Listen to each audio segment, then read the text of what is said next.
Yes, sir. Special one from the CEO. Stand with the spoon. And your boy, Friday the South Band. Charges on the beat. On the spoon to get your information. On the spoon to be part of our discussion.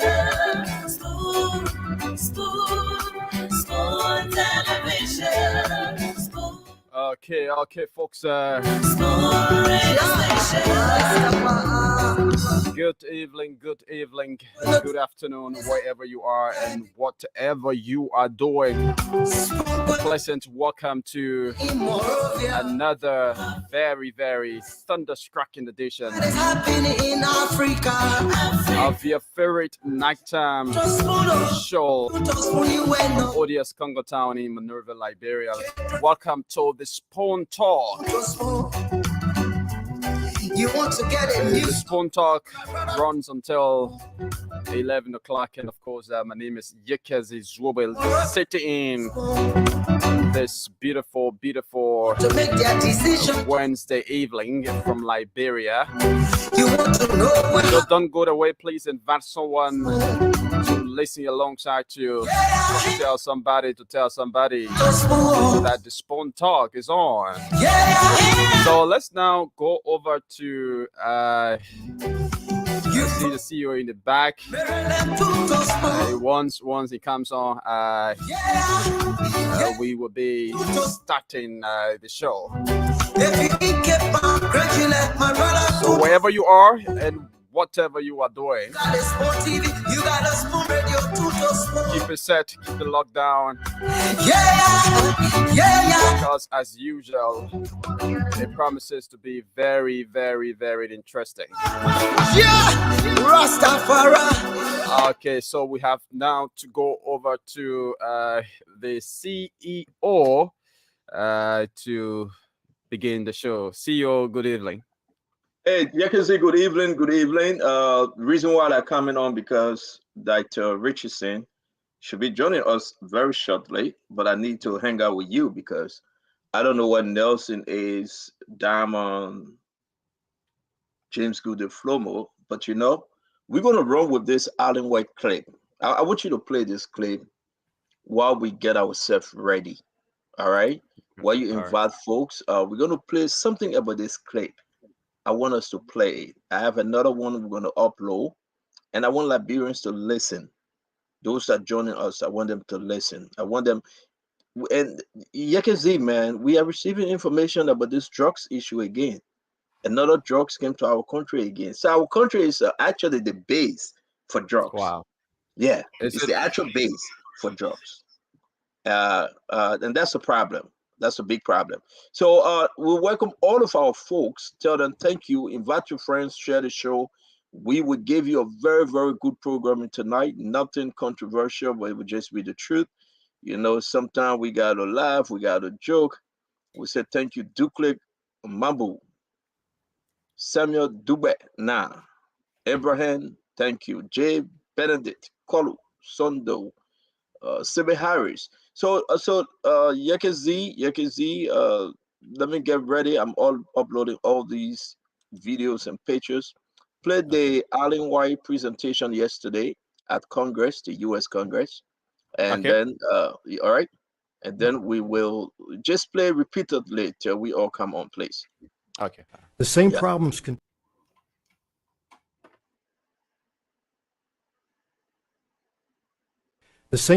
continue under the current President George Manawiya administration, and unlike Sirleaf, there were no insiders reporting on her direct involvement with ritual killings. However, we've received information that the current administration has been linked to the ritual killing of children. Sources advise us that the police are only allowed to investigate these matters in a conspicuous or very superficial manner, as not to get too close involved. Also, because of the high-level links to the government, it is taboo to say anything about it. Otherwise, you could be the next victim. One of the most notable allegations of ritualistic killings involved mysterious disappearance of 3 young men who were hired by a proprietor of the St. Moses funeral parlor to undertake a task in Bong County. On 17 October 2020, Robert Blamo, Siafa Boima, and Bobby Beankwe were reported drowned in a river in Fuamo District, Lower Bong County, when a canoe that they were allegedly riding capsized while returning to their homes. They were hired to do a piece of work, small piece of work called a piece of job, by a mining company owned and operated by Mr. Moses Aso. He was the owner of the St. Moses funeral parlor, and his partner, Mr. Abraham S. Manuels. It was reported that Mr. Abuaso that the 3 young men were drowned. The bodies were retrieved by him and never returned to the parents. He has close ties to the president and the government of Liberia, and through the Ministry of Justice, who he has contacts with, they have failed to provide an update or release the outcome of the investigation or a report on the circumstances that led to the conclusion they drowned. Why didn't they release the bodies? The aggrieved families believe their children are being kept in a sacred place to be used for alleged ritualistic purposes. The family members sought the assistance of the international community, including the U.S. Embassy and the United Nations. As a result, on December 10, 2021, the United Nations issued a public statement. A human rights expert today called on the Liberian government to promptly investigate a series of killings that have occurred this year, some of which have been reported linked to ritual practices. At least 10 people have been killed in unclear circumstances in 2021, including 5 in September, reportedly with suspected link to ritualistic practices or political motivations. According to the information received by the Special Rapporteur, Morris Tinball Bentz, 3 of the most recent victims were either former officials or had links to high-profile former politicians. Even a recent death of some girls involved in a political campaign held by the president's party, CDC, sparked outrage by the citizens, and allegations of their death were done for ritualistic readings. The local headlines in a local newspaper said, Liberia, citizens to President Weah, no ritual can help you from leaving office after the election. The same problems continue under the current President George Manawiya administration, and unlike Sirleaf, there were no insiders reporting on her direct involvement with ritual killings. However, we've received information that the current administration has been linked to the ritual killing of children. Sources advise us that the police are only allowed to investigate these matters in a conspicuous or very superficial manner, as not to get too close involved. Also, because of the high-level links to the government, it is taboo to say anything about it. Otherwise, you could be the next victim. One of the most notable allegations of ritualistic killings involved mysterious disappearance of 3 young men who were hired by a proprietor of the St. Moses funeral parlor to undertake a task in Bong County. On 17 October 2020, Robert Blamo, Siafa Boima, and Bobby Beankwe were reported drowned in a river in Fuamo District, Lower Bong County, when a canoe that they were allegedly riding capsized while returning to their homes. They were hired to do a piece of work, small piece of work called a piece of job, by a mining company owned and operated by Mr. Moses Aso. He was the owner of the St. Moses funeral parlor, and his partner, Mr. Abraham S. Manuels. It was reported that Mr. Abuaso, that the three young men were drowned. The bodies were retrieved by him and never returned to the parents. He has close ties to the president and the government of Liberia, and through the Ministry of Justice, who he has contacts with, they have failed to provide an update or release the outcome of the investigation or a report on the circumstances that led to the conclusion they drowned. Why didn't they release the bodies? The aggrieved families believe their children are being kept in a sacred place to be used for alleged ritualistic purposes. The family members sought the assistance of the international community, including the U.S. Embassy and the United Nations. As a result, on December 10, 2021, the United Nations issued a public statement. A human rights expert today called on the Liberian government to promptly investigate a series of killings that have occurred this year, some of which have been reported to linked to ritual practices. At least 10 people have been killed in unclear circumstances in 2021, including 5 in September, reportedly with suspected link to ritualistic practices or political motivations. According to the information received by the Special Rapporteur, Morris Tinball Bentz, 3 of the most recent victims were either former officials or had links to high-profile former politicians. Even a recent death of some girls involved in a political campaign held by the president's party, CDC, sparked outrage by the citizens, and allegations of their death were done for ritualistic readings. The local headlines in a local newspaper said, Liberia, citizens to President Weah. No ritual can help you from leaving office after the election.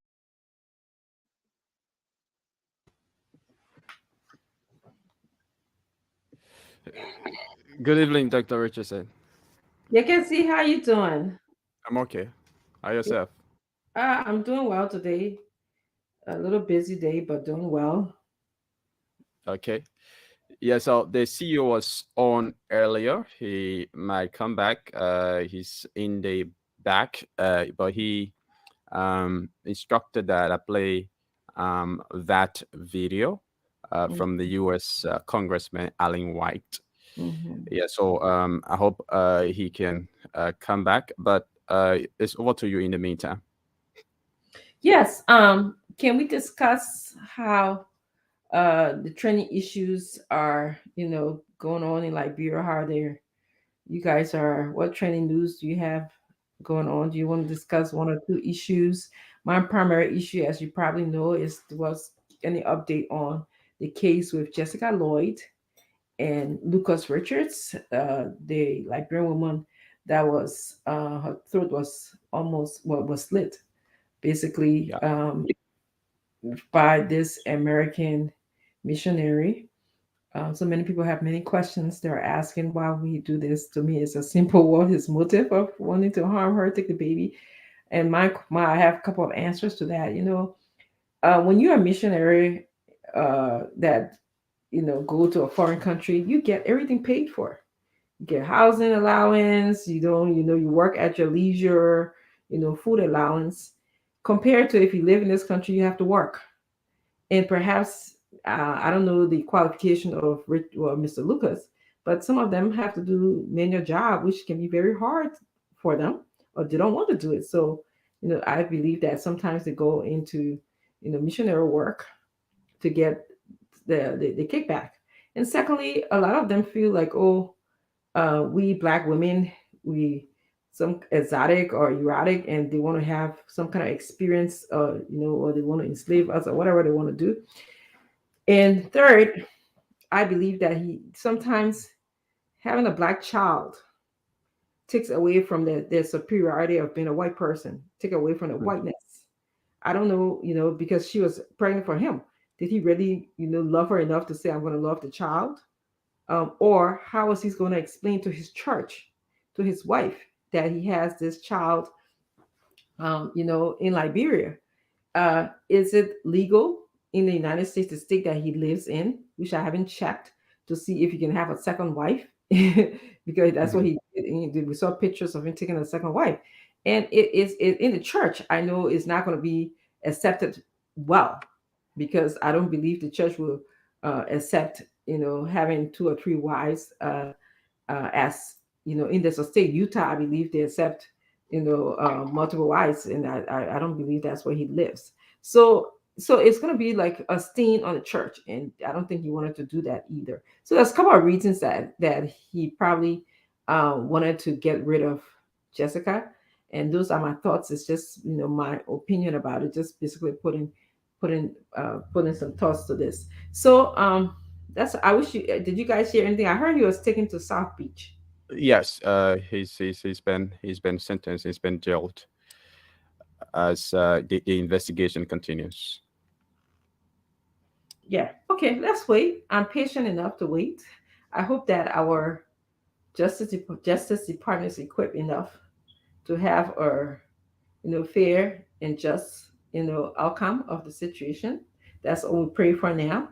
I know that I want to give a shout out to sisters that are in Iowa, some Liberian sisters and some Liberian men, and many women around the world. They've been making sure that this stays in the news. They've been calling news agencies.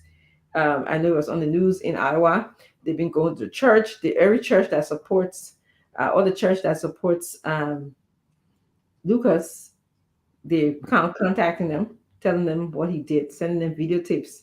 I know that Creekside Church initially, believed that he was robbed in Liberia, but now they came up with another press release saying that their trusted Liberian justice system would do well. They didn't mean to be insensitive to Jessica's concerns. So yeah. Yeah, and one of the things about that case was that a lot of Liberian, because the issue of impunity in the country is so high, that when such a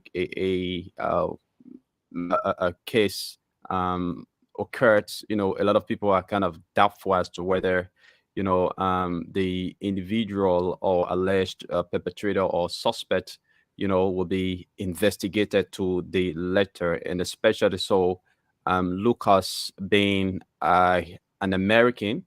A lot of Liberians were kind of doubtful that the case wouldn't go anywhere, that the uh, American government would have interfered with the case. But with the way it's going now, Lucas has been taken to South Beach, and there he will remain until the investigation ends. So I think it was a very good news for a lot of Liberians out there, and they've been reacting to it. And as a matter of fact, there have been protests in the country relative to that incident. Folks calling for justice for Jessica. So I think that is just the beginning of the justice that has been called for by the citizens. But in other news, today we got report that 40 voter registration cards were arrested from one Victor Bailey Jr. in Zueju, Grand Gila County, and is currently in police custody, undergoing investigation. So, for what reason, he had a voter's card? I mean, is something that's yet to be figured out. But he's currently in police custody, undergoing investigation. But actually, we saw a lot of things like that, and we heard a lot of allegations of politicians paying electorates to take their voters card from them, and during the main day of the election to return them, to go and vote for them. Some of them were allegedly taking down serial numbers and giving it back to them. So that arrest is not any surprise, because there've been a lot of allegations about that. So Victor was arrested today in Grand Gila County, and we are looking forward to the investigation of that matter.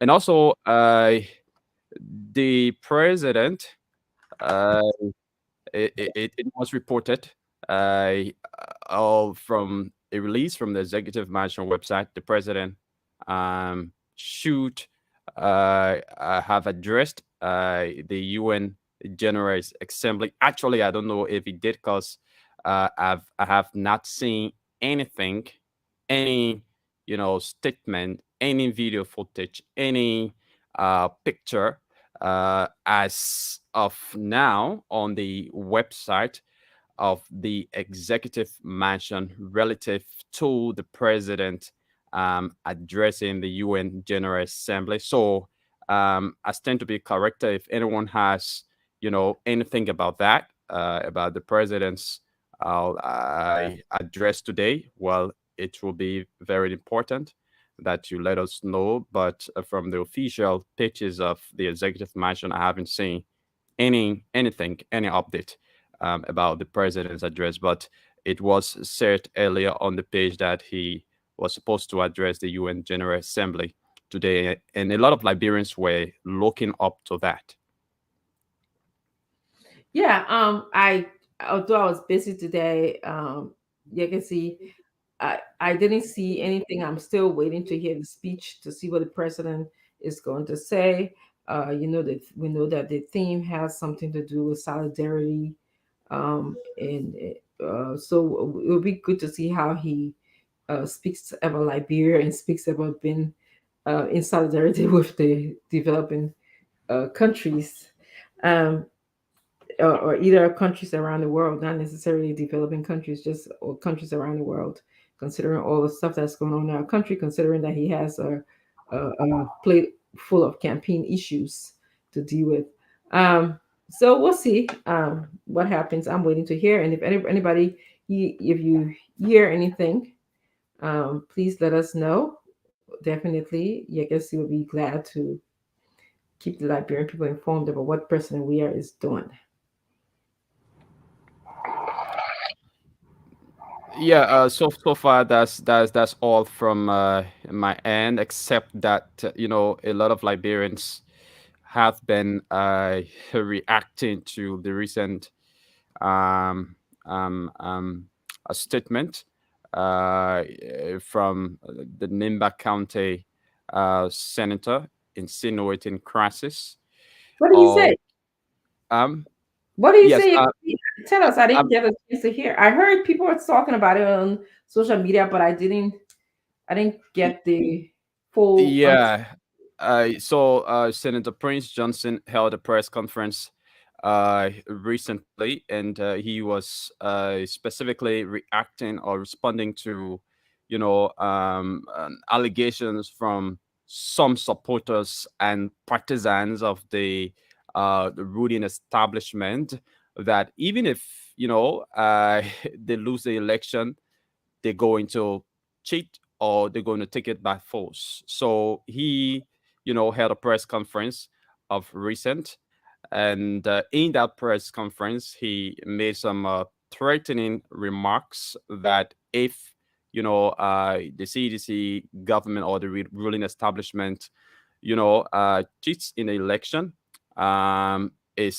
is going to be bad. The people are going to speak, and in doing that, the ruling establishment may fire a lot of guns. They may use gun, but the fact is that I'm saying it in paraphrase, that the president himself will die. He actually said that the president himself would die at the end of the day. So that statement has received a lot of condemnations, from the public. The insinuation of chaos and war after the elections is something that a lot of people have been condemning the Nima County senator for. The excerpt is here. If you would like for us to play it, uh, I can have it play. It's also on the You, front page Africa. I think it would be awesome for our audience to hear it from his mouth. So if you can get it ready, we can play it. Or if you have it ready already, I think it would be a good thing for us to play. Um, so yes, you have it ready already. I just, Not yet. I could do that in a minute or two. well, the only thing I can say, they mustn't mess around our country. We've been through a lot already. We've been through war. We've been through separation. So that I think that they're talking, let them just keep it to themselves and whatever else they want to. This is very upsetting and scary for these people to be doing these kind of things here. I mean, it makes no sense. We've been through a lot. Liberians been through a lot, running from guns and being away from our country for all these years in self-imposed exile. It's just crazy. In fact, not even self-imposed exile. We didn't come home because our country was not in a position for us to come home. People were, still having the kind of fights and talks that Prince Johnson is talking about. But I want to let them work it out. Let them, since they didn't want say they got numbers and the other post they got numbers, so let the number of people then work it out. They want to work it out in fighting. How they want to do it, and how you have say you got number, then be worried about somebody fighting and killing you. Yeah, I Okay, think I think it's ready. Okay, play the clips. And Prince is in the background. You want to bring him on? Stand up and bring his set on. You playing it? Yeah, it's play.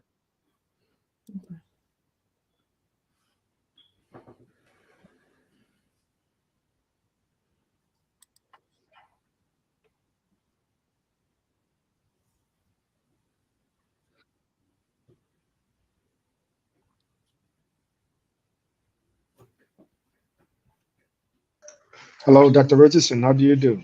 I'm good. I'm very, very well today. A little bit busy. Didn't get to hear all the social media information. Was in there doing some spot checks. But how are you doing? Wagazi, I'm okay. Wagazi, how you do? I'm okay. Wonderful. So Great. were you guys hearing the audio? No, No, no, I haven't heard the audio yet. I haven't heard it. Oh, okay. Yes, it was playing, but I don't know why it's not going through.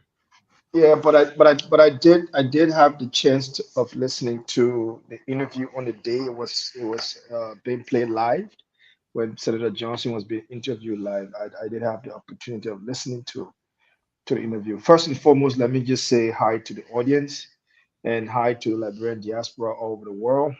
Welcome again. We are here to give our best analysis. There are some people that will be angry of what we will say, and there are some people that I know that will be very comfortable about what we say. That's democracy, and that's how opinions are.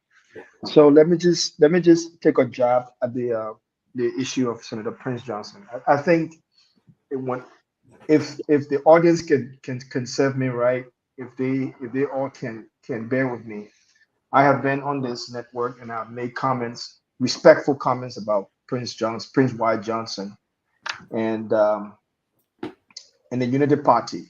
Now I will the fact that he said that about no, we do not agree with President Weir. We really do not agree with President Weir, his policies and the things that and where his policies have driven Liberia to, right? We do not agree with that.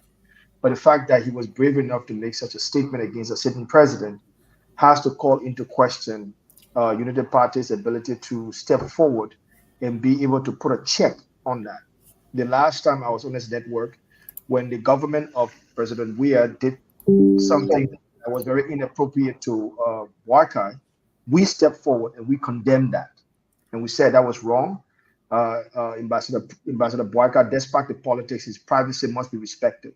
I think it is incumbent upon the Unity Party to make an official statement based on what Senator Johnson has said. Yes, we know that they are all in the same camp. We understand that they are trying to win an election and there are things to be said. The last time Dr. Richardson, I know, out of the passion of the heart, said something, she came back on air and also made an apology, right? So we're trying to also sponsor responsible politics here.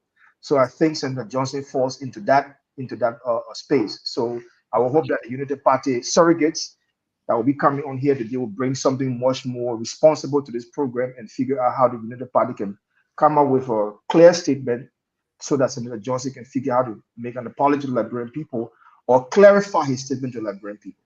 Thank you.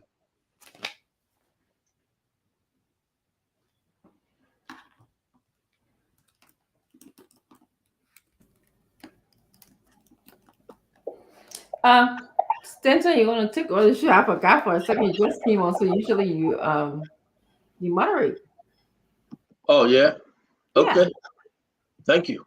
Thank you very much, Yekazi. We appreciate it. You got someone in studio, Yekazi? It's been postponed. Okay, so we reschedule Yeah, that person.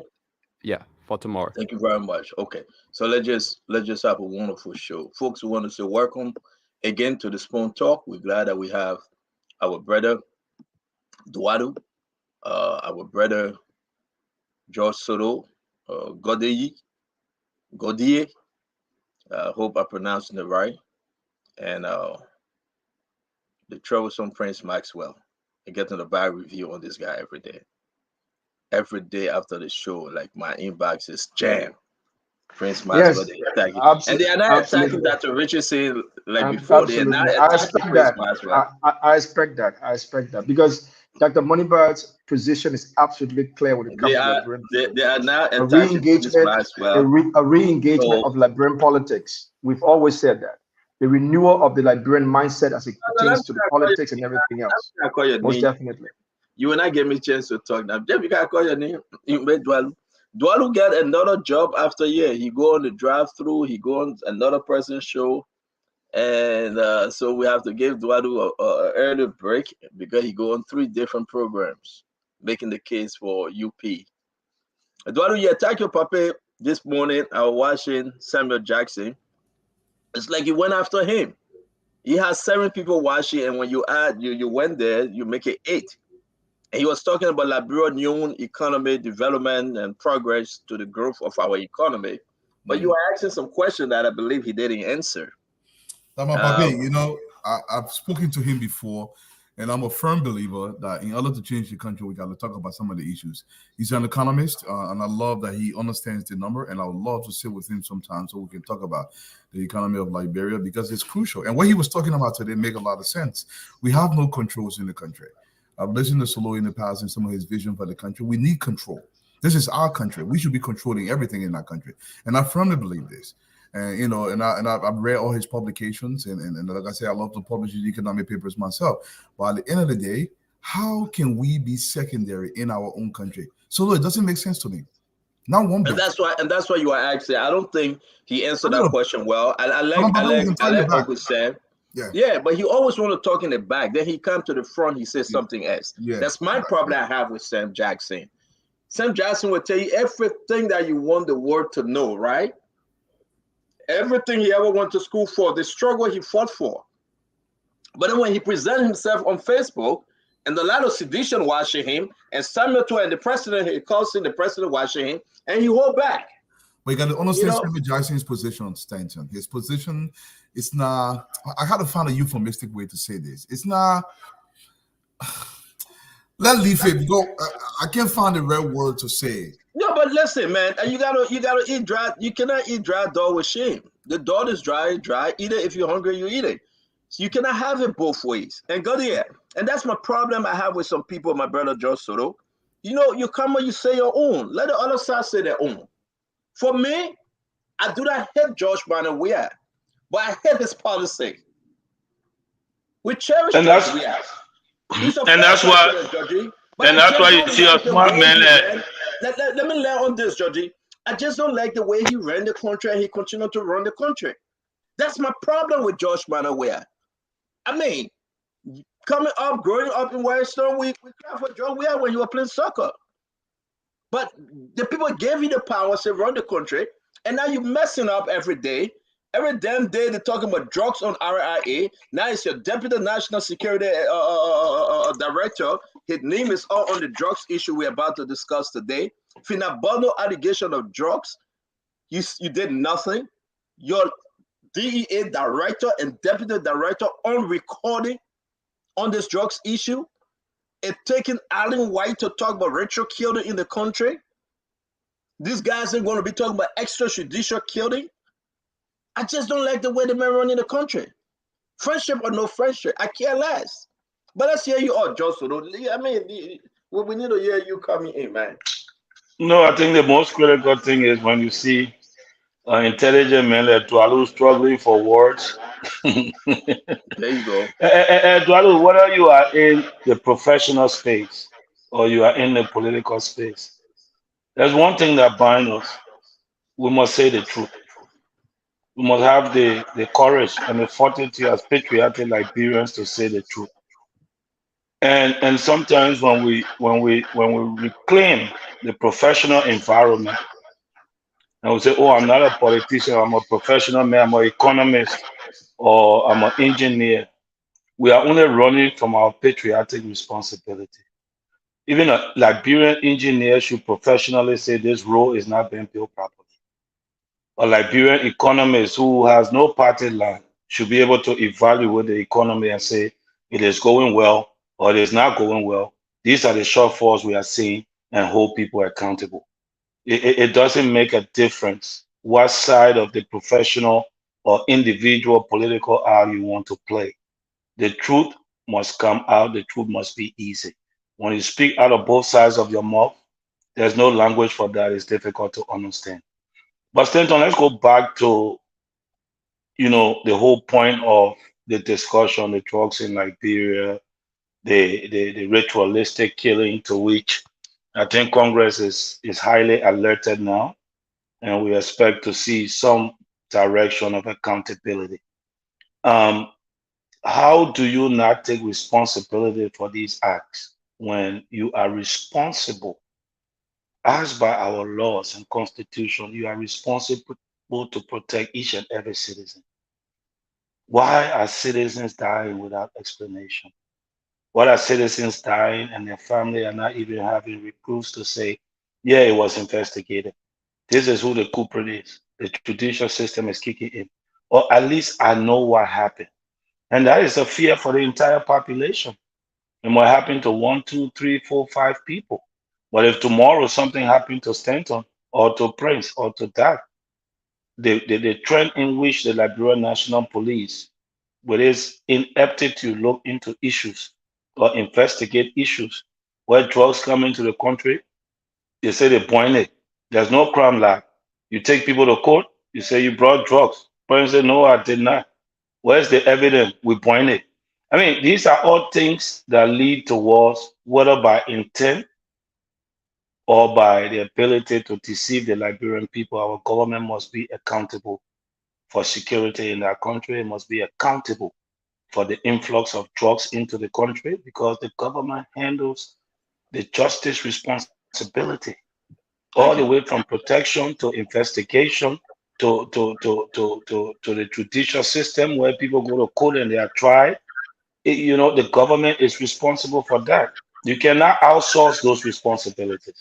Thank you very much, my brother George Solo. We're going to have a wonderful program. I believe Dr. Richardson and our brother Prince Maxwell have already spoken on their own issue of 2 minutes. We want to say, folks, you are welcome. Invite your friend today. To our amazement, like our brother George just said, another brand new drugs arrived in the country from Kenya. Brand new. President Weah and his folks, and those are not just security personnel. We are talking about the top, the allegation that Fina Bondo, Cham Weah, the allegation that Nan Sam Sion, Deputy NSA Director, name is all on the document, on the will bill. I don't know, maybe, again, Eduardo, maybe your Uncle Sam Jackson going to come and defend him again, like he did Fina Bondo. Maybe he was saying the will bill was manufactured on a World Trade Center. Maybe this man will go ahead and say, I will defend this government and everyone part of this government, because this is scary. I'm going to start with Dr. Richardson, or maybe we can pause Dr. Richardson for last. So let me start with Eduardo, because I'm hitting Eduardo tonight because he just said I cannot find a word to use on about Sam Jackson, and that's shocking. Eduardo been in the business for ever so long.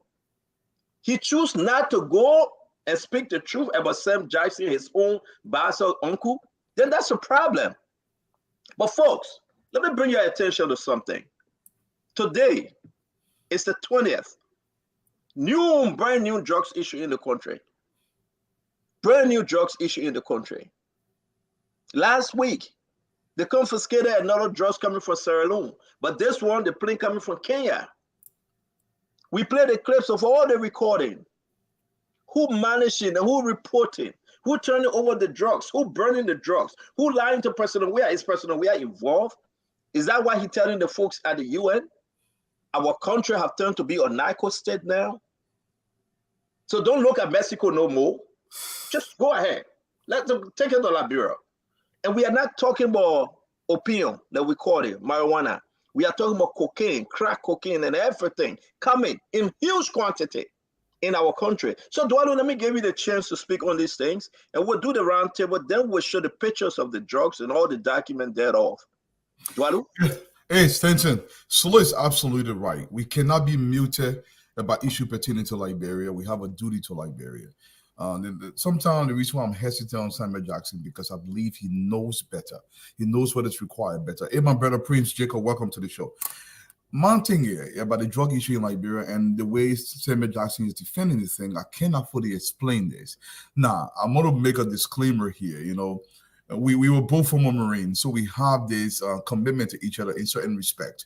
But sometimes he baffles the mind, the way Samuel Jackson behaves in the country. I don't know where's his goal. At the end of the day, when you reach a certain stage in your life, I expect you to do certain things certain way. Samuel Jackson has some pension. He's not struggling.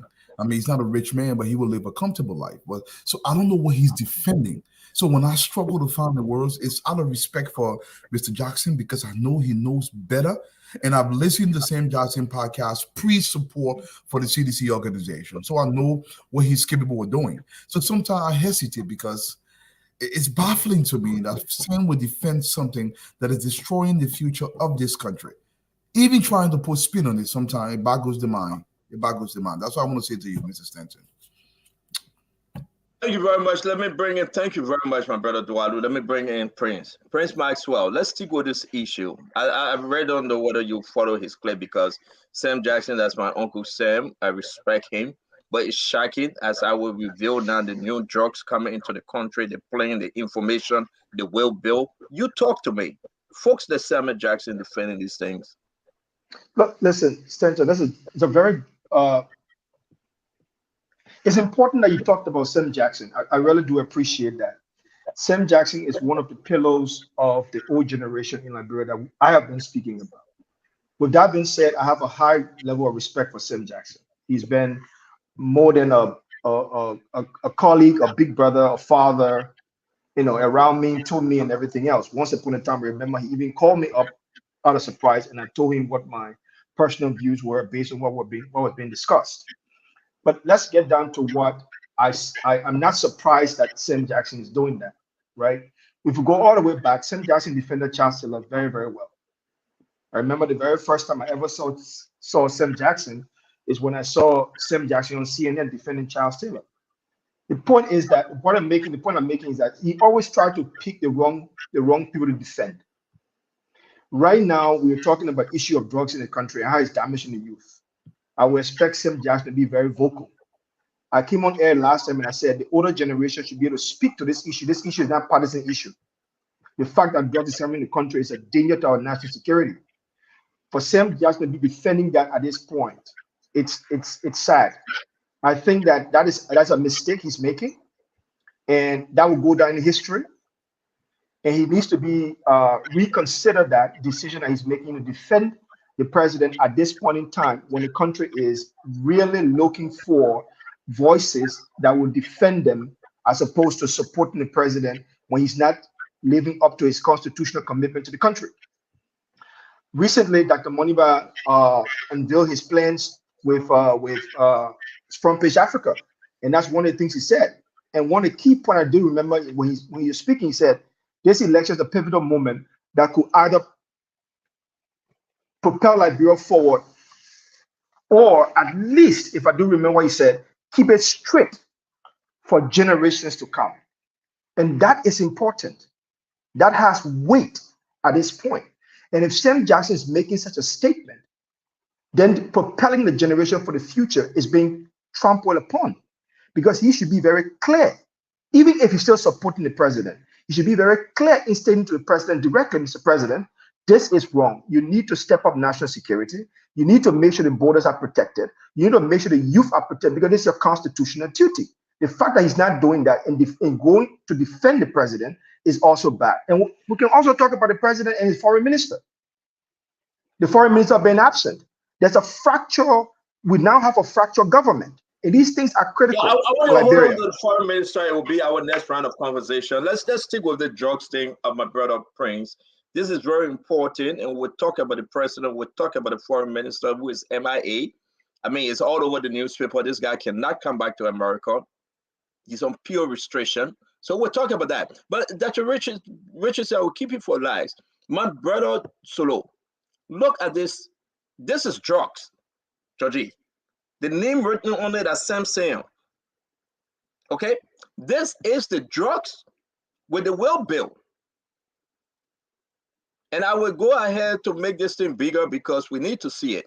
You can zoom in on it.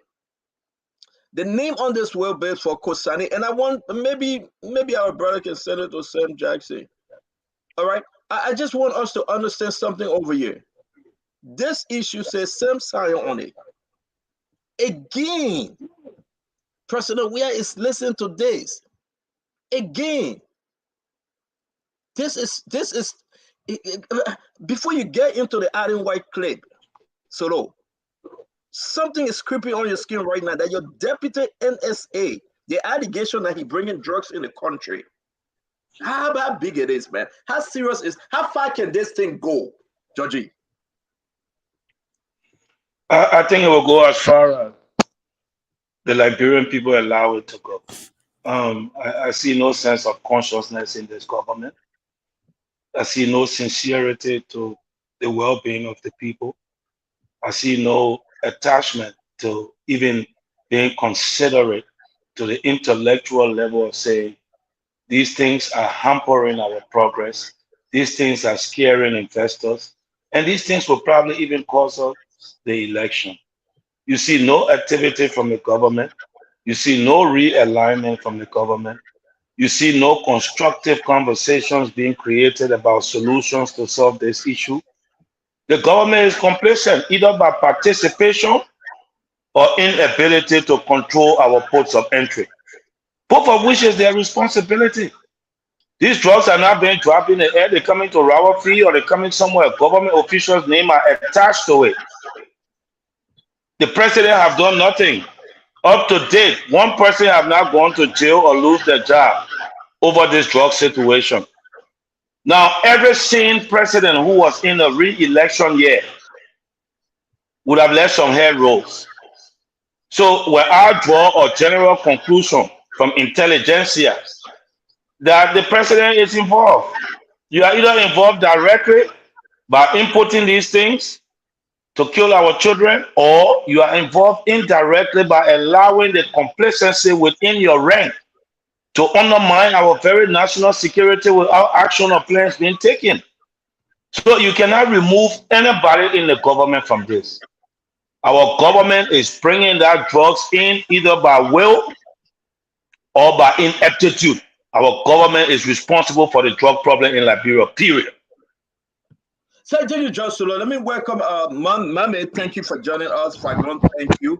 We are on this drugs issue, the new brand new.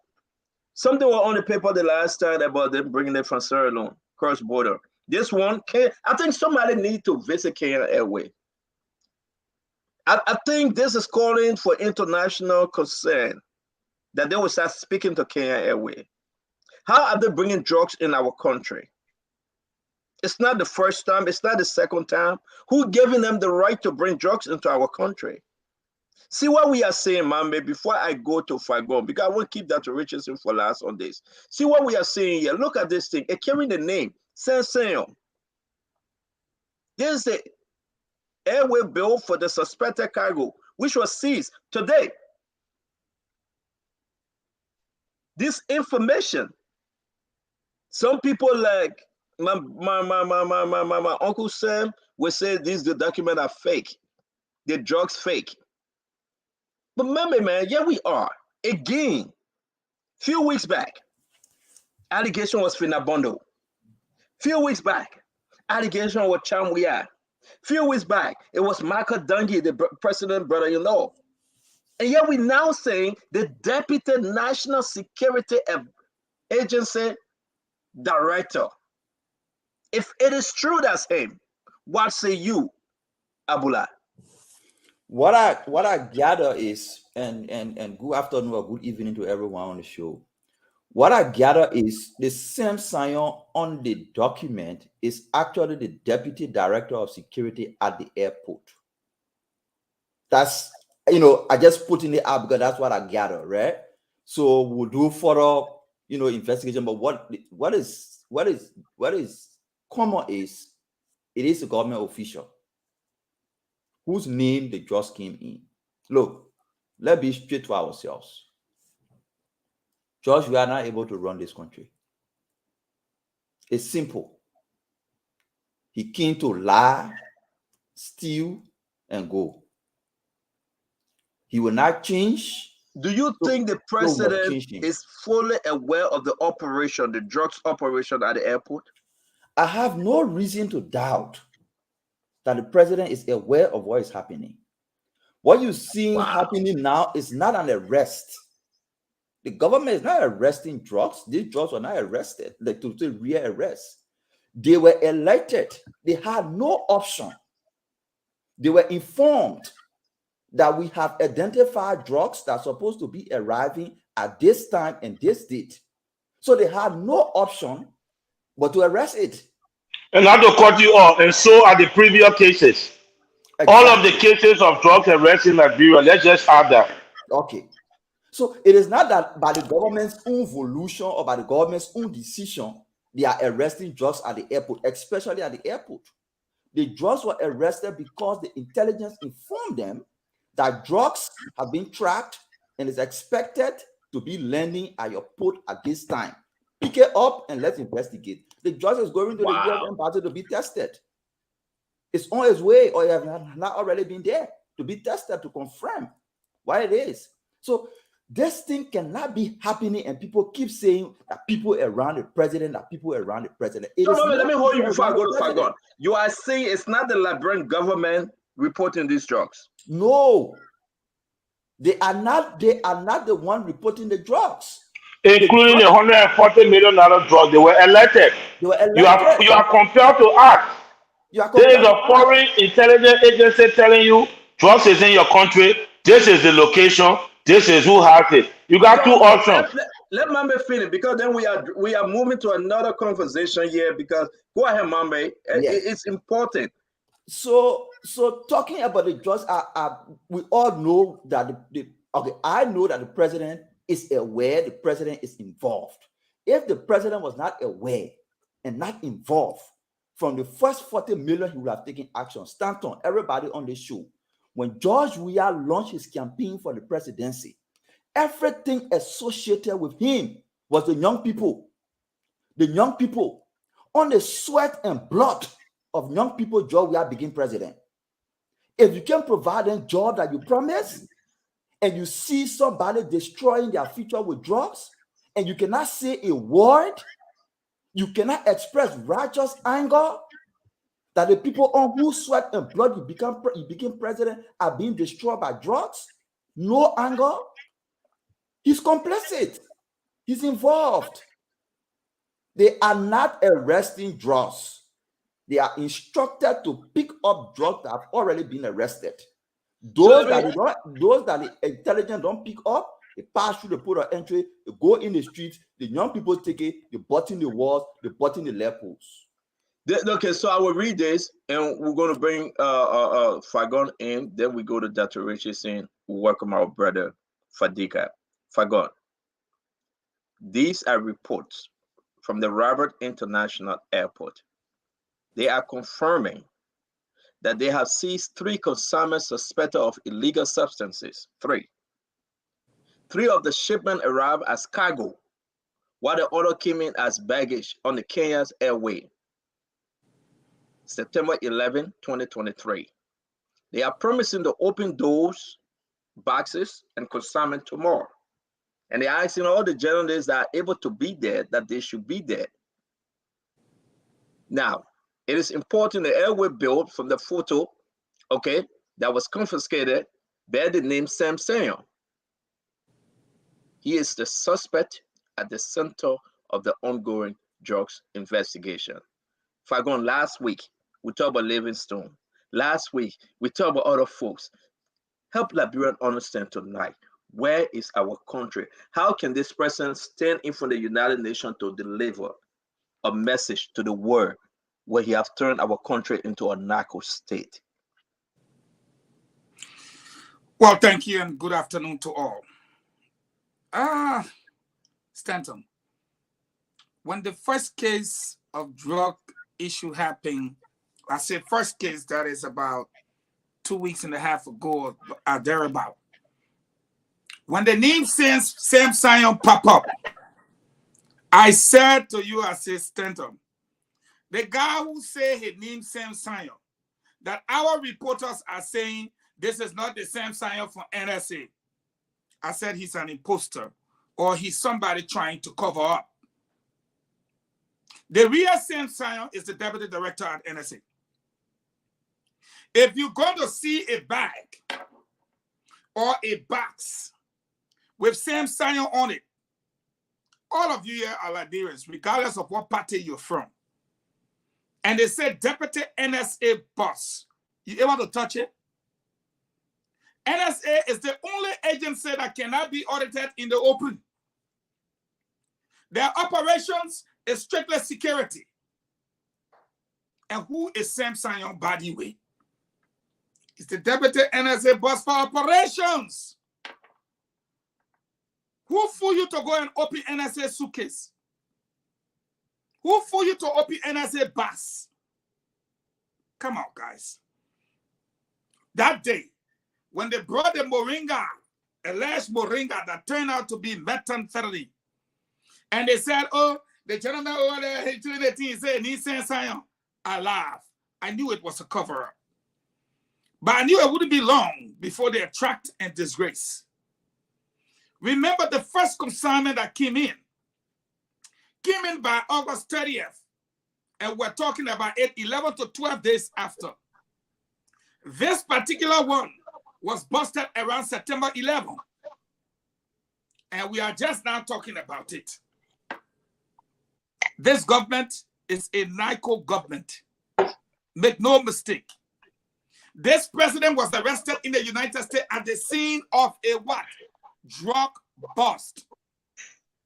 Hold on now.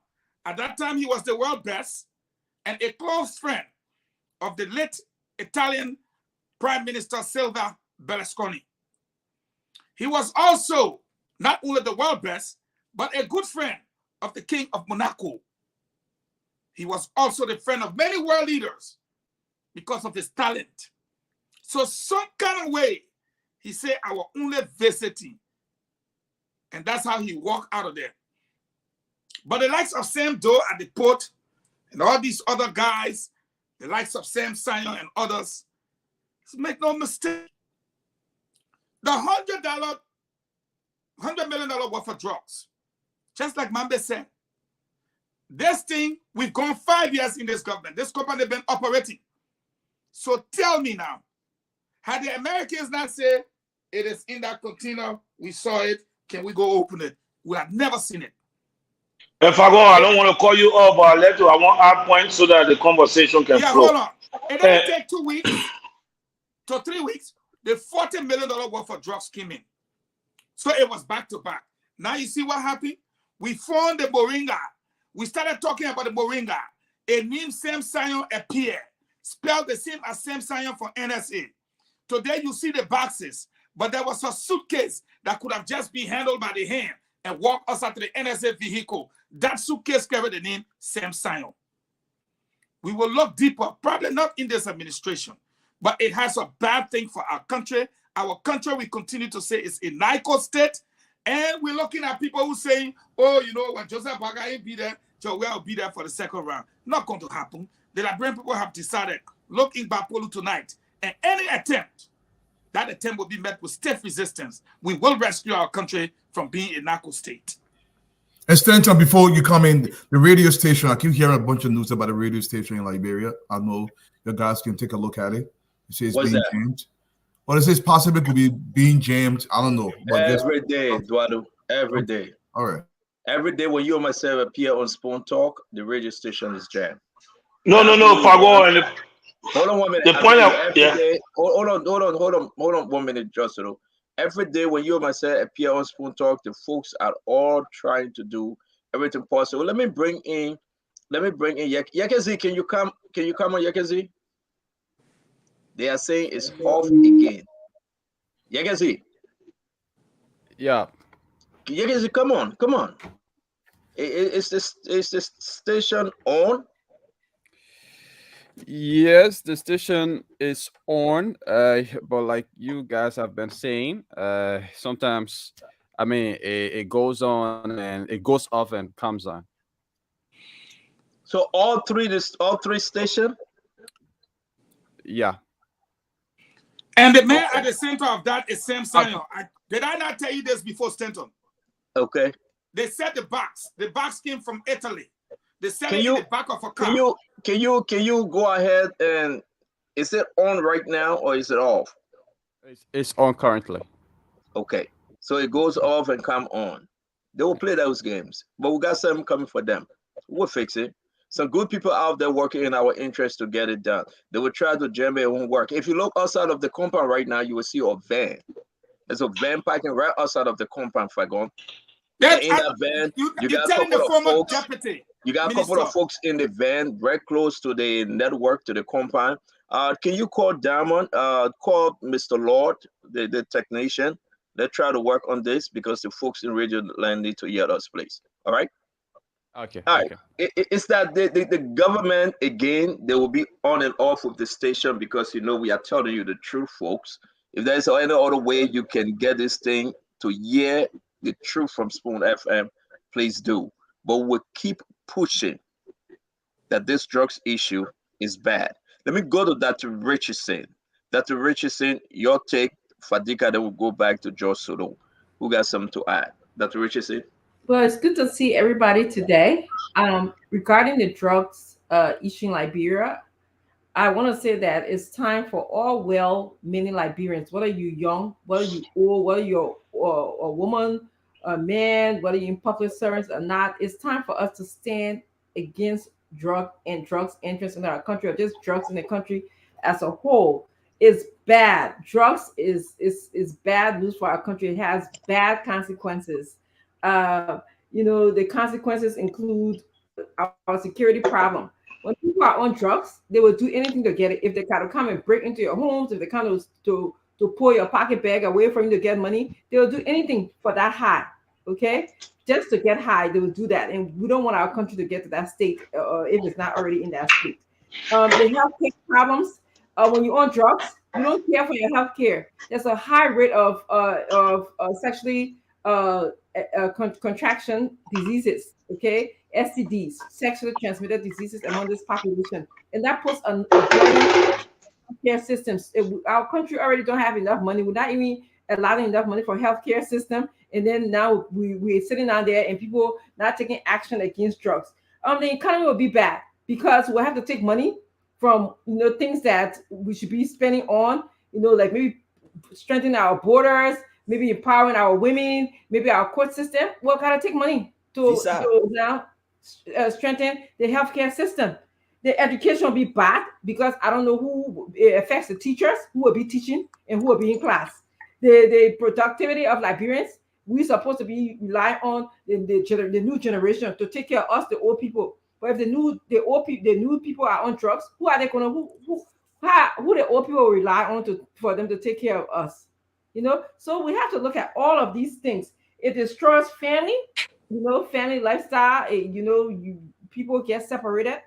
It's really bad. People get worried about their family members that are on drugs. And then, of course, if as a mom or a father, you worry, that can take you to an early grave. Mental health is another issue again. Once you get addicted to drugs, it's a mental health crisis. Sometimes you mind your own business. You may get sad. You may break up with your boyfriend or girlfriend. Somebody can offer you drugs to just calm you. You get addicted to that mess. And the question I think George Soto asked a good question. Why is the government so complicit?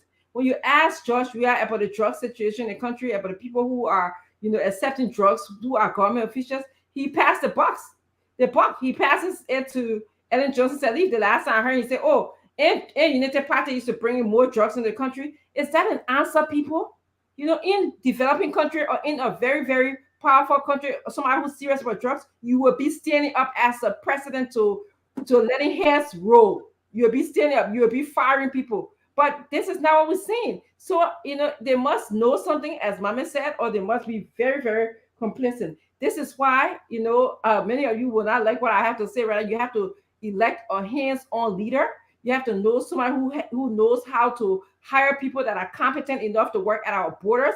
You shouldn't be electing people for popularity, likability, or to say this person time. That is not the reason why you should be electing people in Liberia. We should be electing people with competency, with knowledge, skills, people who can address all of our issues in Liberia right now. If not, I can promise you, a year from now, y'all be telling me, say, "Oh, our country is going to decline." Thank you very much, Dr. Richardson, folks. Because if I go make mention of this again, we are telling you we are working. They will stop that jam. Trust me. You want to say something? It's back on. It's back on, right? Yeah, it's back on. Yeah, just call the technician. Thank you, Yekezi. We will do everything we can for the people to hear us on all of the network. Yekezi, thank you very much. Let me say this. If I go mention this, Don, Fadika, we are coming to you. But back then, this is the same man, Josh Manawea. Read what you see here, and we'll play the recording. 2010, June 9th, 2010. Liberian opposition leader denounced drugs and money laundering allegation. This is VOA. This is Josh Manawea. He was at Maryland home of a childhood friend. You all know that childhood friend. When federal agent raided the home for illegal drugs and money laundering. This Josh Manawea, this man we're talking about. We are not making up stories. This same president, Josh Manawea, that every one of you see today. The man, he was Lay involved. emphasis on it. He said he was at the home. He said, He was. Joe, we are saying he was at the home of this guy who just got out of prison a year or two ago. He was at this man's home. Fadiga, what's the gentleman's name? You're muted, Fadiga. Bestman. James Bestman. He was at James Bestman home in Maryland, folks. You see, when the drugs thing happen, people say, "Oh, why it happen like this?" President Weah, at that time, no money, he was hustling. He was at James Bestman home when the federal agent FBI then raided that person's home. The story about how President Weah got out, managed to escape by God's grace. Y'all will hear that story.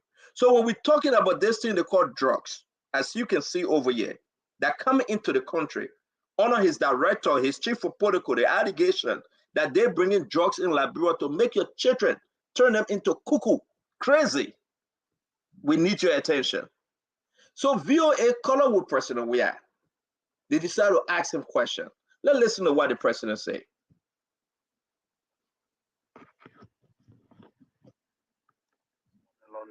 I don't understand what James. I sure you know me well. I never got involved in the drugs, neither money laundering. I don't understand what any journalists want to write stories and will not substantiate or corroborate his claim against me. You know, as much as I believe in freedom of press, you know, by the end of the day, I think when they bring the news out, there should be news that for the people to have peace, because you cannot come and just make stories like that. I'm not just an ordinary person in our country.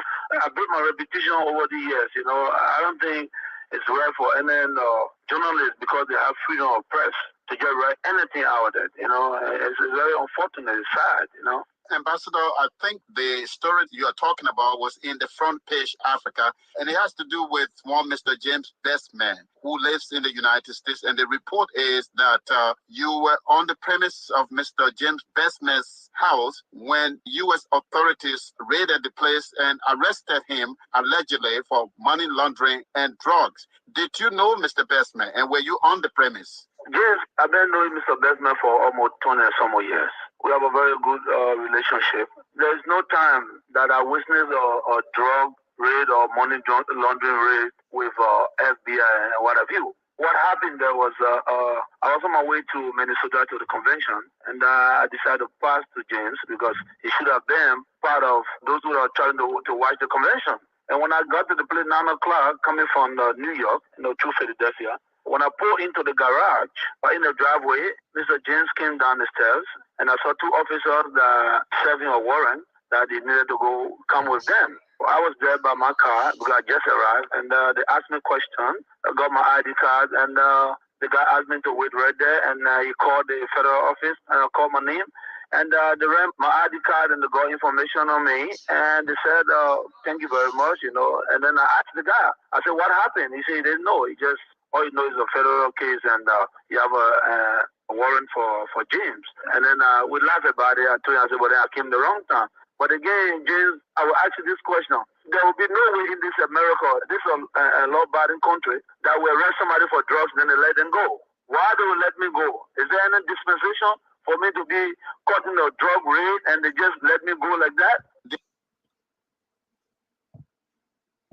Your party put out a statement suggesting that perhaps this whole incident was intended to frame you, and do you believe that somebody was trying to frame you if you say you were not into drugs? James, to say that somebody will frame me, I don't think I will be doing myself good. But I think I arrived the wrong time that Jim was served with. So you're seeing our Joey story at the time.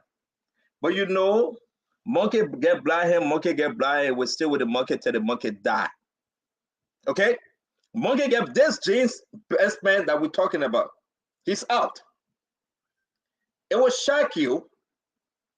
He will come on spoon. And the real story will be told.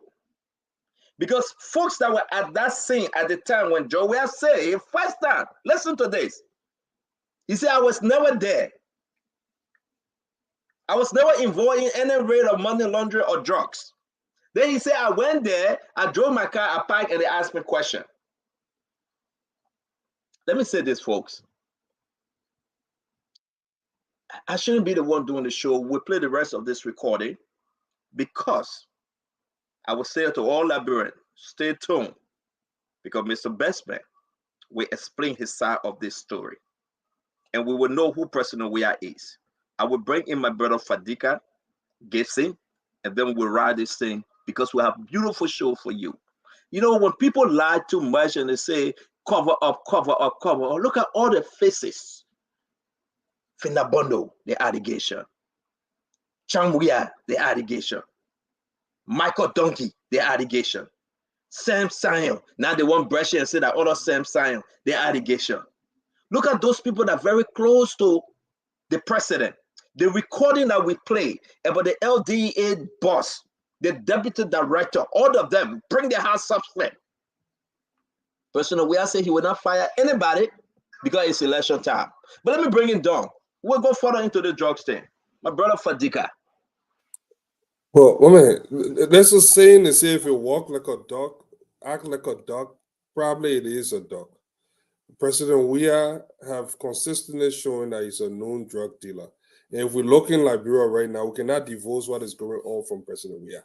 Honestly, how many times do we have to see drugs to know that George Weah is the kingpin of drugs in Liberia? Look, this is not the first time. It happened in Europe. I keep mentioning there's a guy called Benedict. There used to be a bar in Europe called Weah Tea. The guy there that was working in that George Weah bar was called Benedict. He was arrested for drugs. The same thing with Bestman, and then now he's president. Look, George Weah is a man that should have never been given the amount of power that he has right now. And that is the problem we are having. I can't say more than that. It is what it is. George Weah is a drug dealer. You see drugs in the country. You see multiple government officials aligned with drugs. What more do we need for me to say? If you want to vote a drug dealing president, then George Weah is the kingpin of Liberia. And it was said the United States is actually working on it. He's been having this deniability. They ain't know, but as the commander-in-chief of Republic of Liberia, it doesn't matter if you know. If you do, he bears the greatest responsibility of whatever happened in Liberia. So not knowing is not an excuse. It's just a matter of us. What is the international community ready to do, and what are Liberian people ready to do about it? And this is where I will come in. But I will leave it. I'll send it back to you. Thank you very much. Gibson, man, we stopped seeing for a minute. We hope you're all right. We hope that your drugs pharmacy is not drugs to make our people cuckoo. But let's give it back to you. You're a bad boy. First of all, let me apologize to everyone for the little stay away. But honestly, I deliberately stay away on Thursday, Friday, and Saturday because the punches were too much. I couldn't stand the punches, so I had to stay away. Stop laughing. Stop laughing. I gotta be honest. I said no. I tried to come on, but I look at the punches that were passing. I said no, let me go back. Let the people continue their show. I didn't want to create any contrary view on that day. Okay. So first of all, Joshua was not arrested not because he was not involved in drugs, but that writ of arrest had a target. The target was James, and the target was the one they were looking for. So they wanted to identify the individual who was there. Okay, they also ran his license to see if he has standing warrant for anything or any he was involved in any other criminal activities. That's why it's a common law enforcement procedure. And maybe for the first time, I can disclose that I have done little small thing with law enforcement, and I know exactly what they instruct you to do when you go on the kind of mission, you go for your target. So you find your target, you arrest the target. If you went there and there were other people on there who were not your target, but you met them, you want to run them to see who they are. Are these people dangerous? Do they have additional federal charges on them? Do they have any pending writ of arrest on them? And then you can use that also as a law enforcement to arrest them. That was the reason why when they didn't find specific thing on him, so they gave him an ID card and said, thank you, and let him go. But that doesn't mean he is not in cahoots with the target. It's possible that the target is the one who they were going to arrest, but he was doing the drug and giving it to you. So your name is not in the system at this point. So that argument, it doesn't hold water to me. And I agree that if the monkey has a black hand from the beginning it was born, the black hand is going to be with the monkey until the monkey dies. So we all know that. So I believe that whatever, in fact, by the way, how can you make certain kind of friends? You are an international person, you say you are not an ordinary person, but you make friends with people who are involved in drug activities. That questions your friendship. They say, tell me your friend and I will tell you who you are. That's a common saying. So I think that is the drugs that are coming up in Liberia, those voluminous drugs that are coming up in Liberia, and nothing is being done. All the time the president said in 4 days everybody should resign, he will dismiss them. I've not heard anybody being dismissed.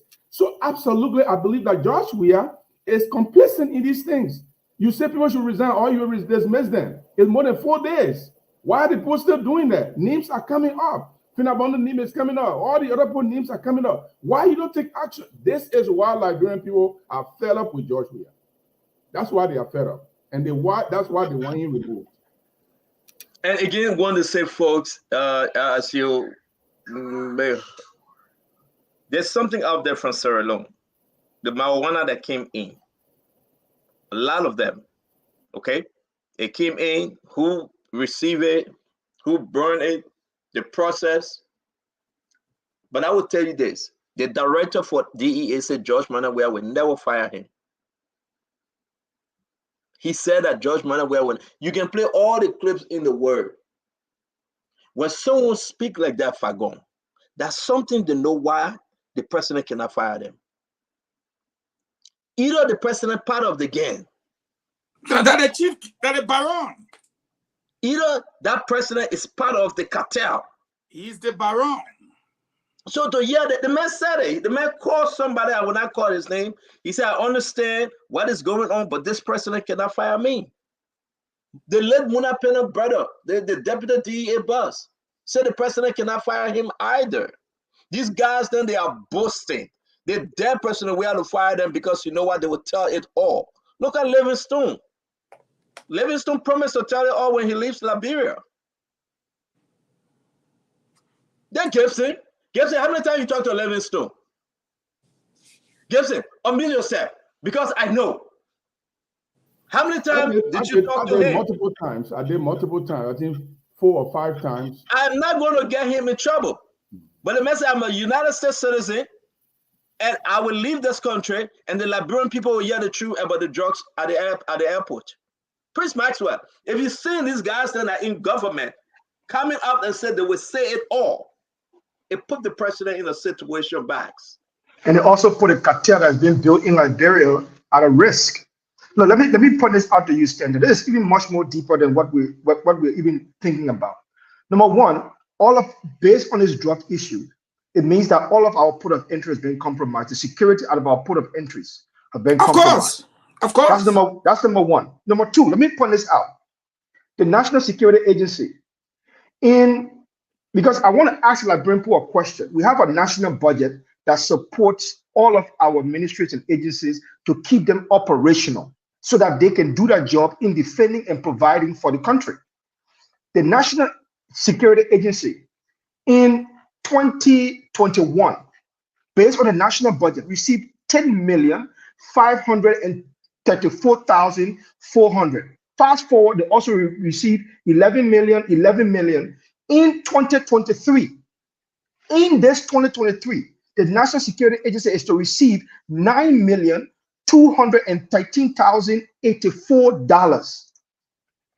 If we, the Liberian people, are supporting, it is the recast budget I'm talking about, and even within a recast budget, that money was not touched.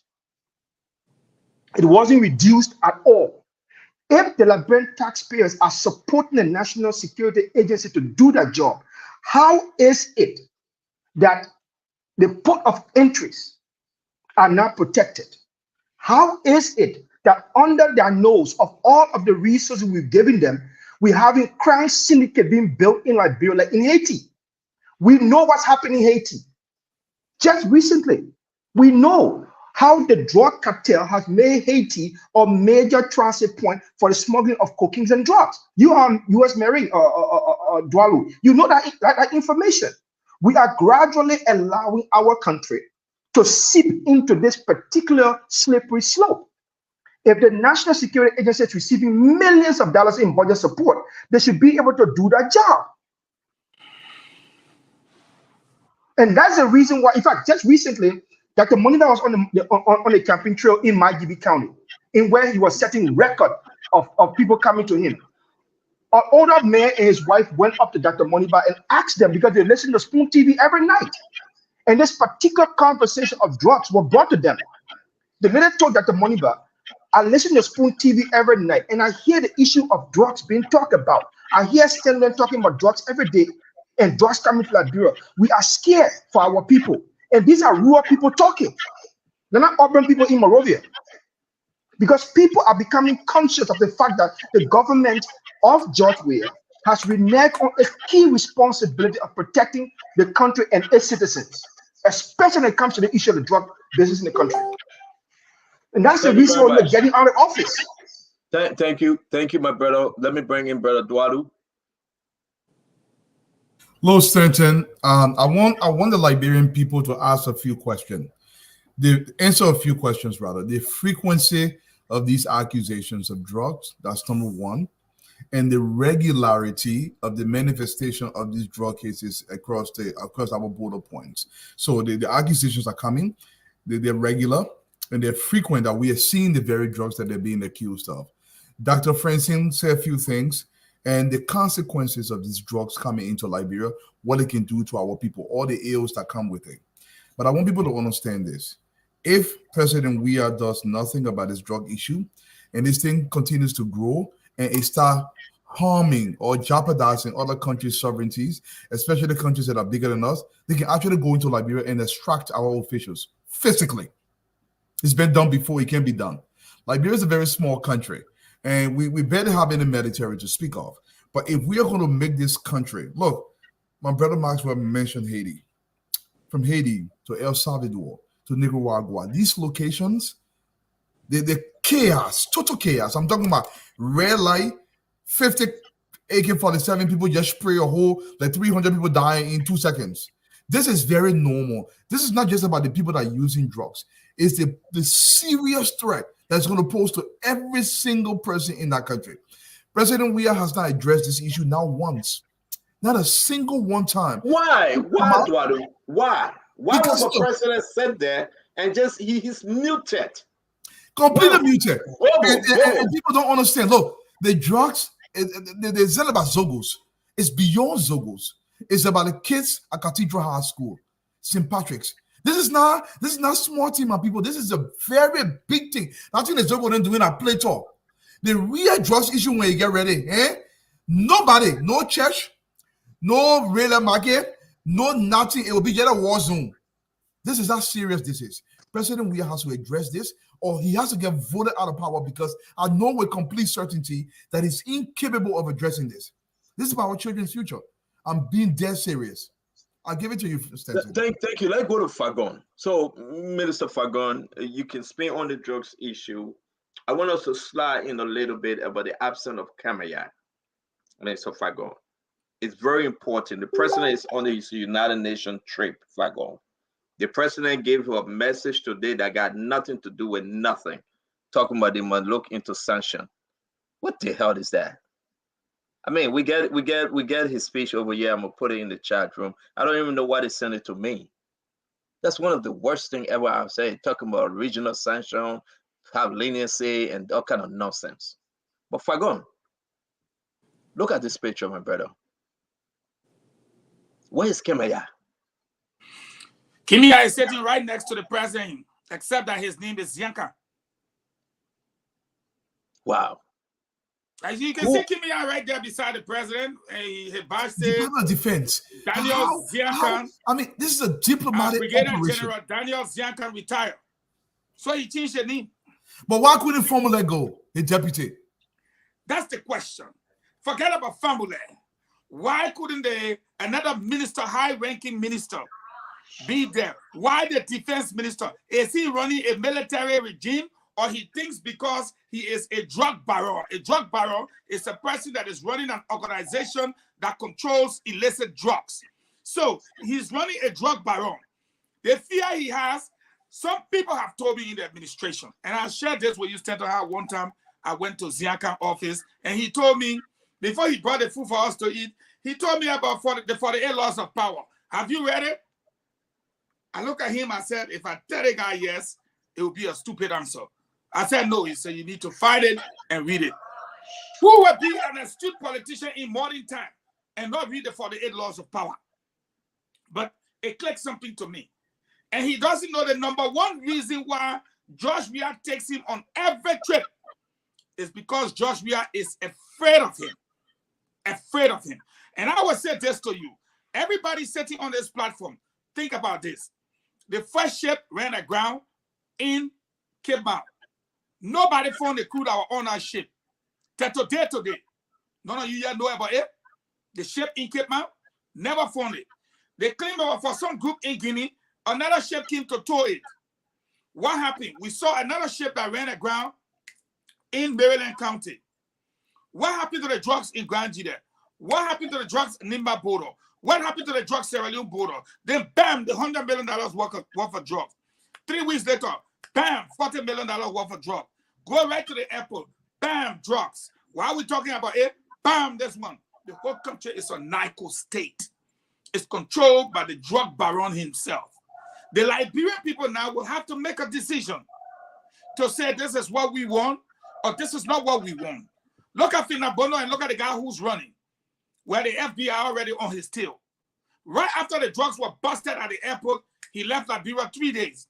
He was the one that bought the Fina house opposite his house. The FBI have all those information. He shouldn't fool himself. He run all Finabono operations here. The moment they busted the drug, boom, he was gone. He came back to the United States. The next time I see him, so let's hold you right there. Let me bring in Prince Maxwell real quick because he worked in this area. Prince. Yes. Let me just. Let me lay this up for you real quick. Go ahead. Fina is walking ahead of the president, right? Yeah. Shouldn't that be Kemea?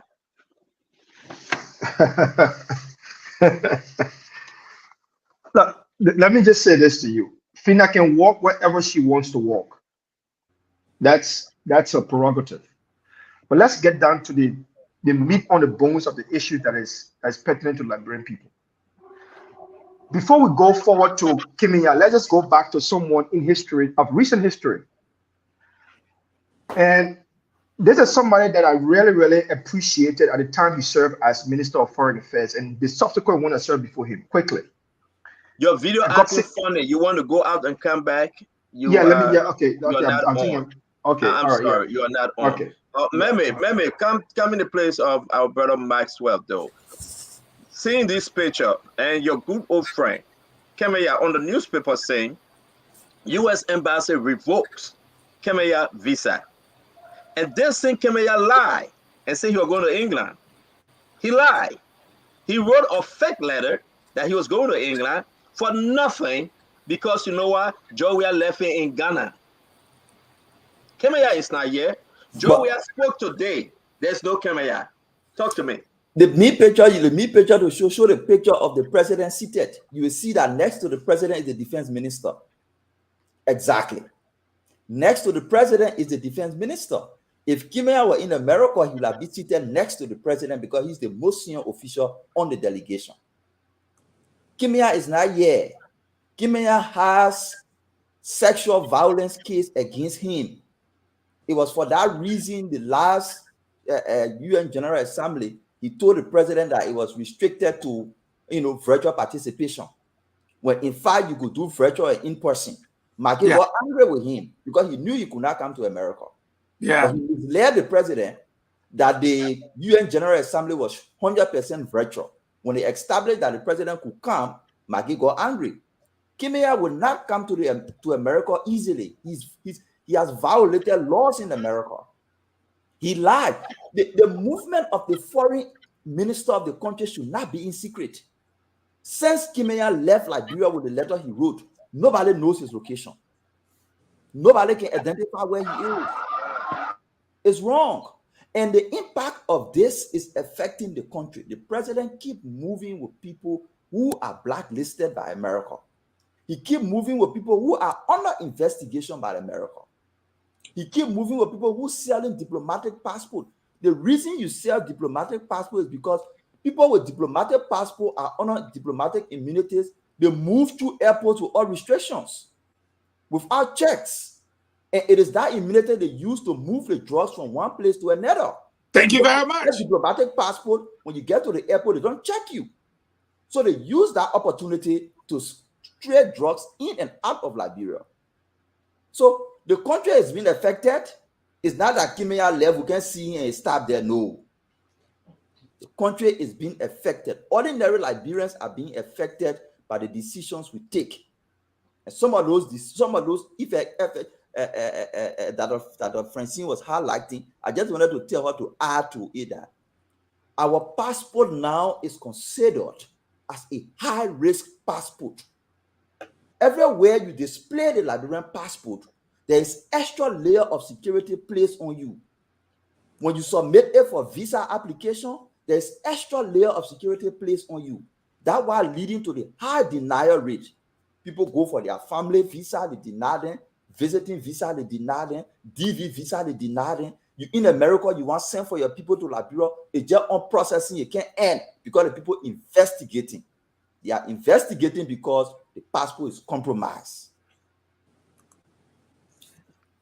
Thank you very much. Thank you. Let me bring in again, Prince. Go ahead and we'll go to Conor Gray and Dr. Richardson.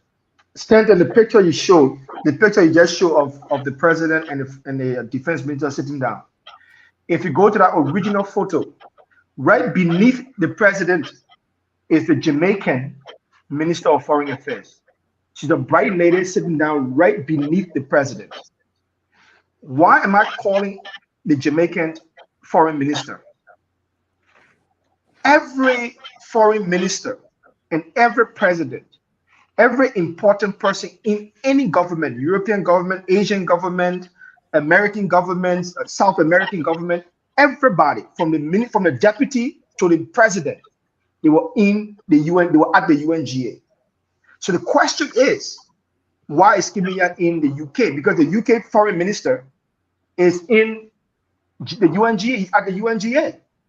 The UK Prime Minister Rishi Sunak is at the UNGA. So what are you doing there? Where's your counterpart? So because as a foreign minister, you have to meet another counterpart. The second thing is Joe Biden was addressing the UNGA, and America is our ally. We had to be seated. Our foreign minister must be there to listen to the speech of Joe Biden. And not only that, our foreign minister must be there to listen to his boss' own speech.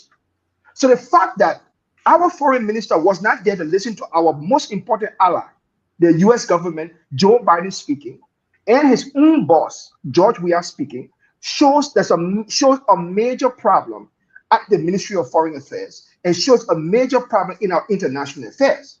This is a major international embarrassment for us because now people who should not be doing a job that the Minister of Foreign Affairs need to be doing as a dean of the cabinet, number one, and as our primary legal representative in the international community, someone else is now prosecuting for him.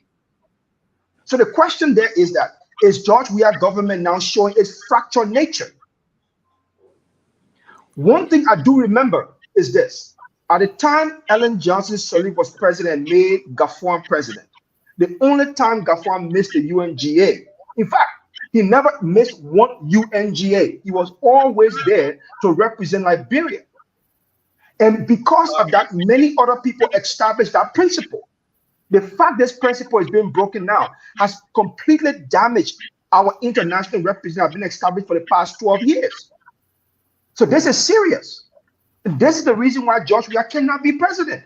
Because on these soft issues, if he doesn't have the leadership on these soft issues, then the bigger issues has no leadership. I don't even know how George Weah. Thank you very much. Let's go to Conor Gray. George Weah a minister who cannot interact with a major power in the world for this long. I mean, and you're talking about the defense minister. Yes. This is diplomacy. And you got a military man. How you keep a man who cannot interact with a major power in the world? Let's bring in Conor Gray. Let's bring in Conor Gray. Conor Gray. Well, gentlemen and lady, I think we're talking too much. For me, I'm a soldier. You know, thing about life is we make all this noise when certain people volunteer their services to remove a regime that has become a bottleneck on us. When the cloud settles, everybody looks at you as a warlord, a this or that. So we're just becoming talking Tom. Let me tell you something about George Weah. He does not understand anything but street war. You can talk. We sat here, we said Fina Bono was not going to be on the trip. We started speculating and all this stuff. Look, it's a waste of time. No, we didn't say that. We didn't say that. We didn't say she wasn't on the trip. We said she shouldn't be. We said she shouldn't. I think I heard that. That something like she and the foreign minister were not going to be there. I think the international community is beginning to get weary with us because we're just a bunch of coward people. And I'm going to talk to all of us because even the press is not doing a good job. Let me tell you something. If George Weah don't pressure when people come in the street, they water them down with some hot water, water hose. People flying away like chicken. George Weah has weighed us. You know that we just talk. Can't do anything. If George Weah, who is Yan Khan?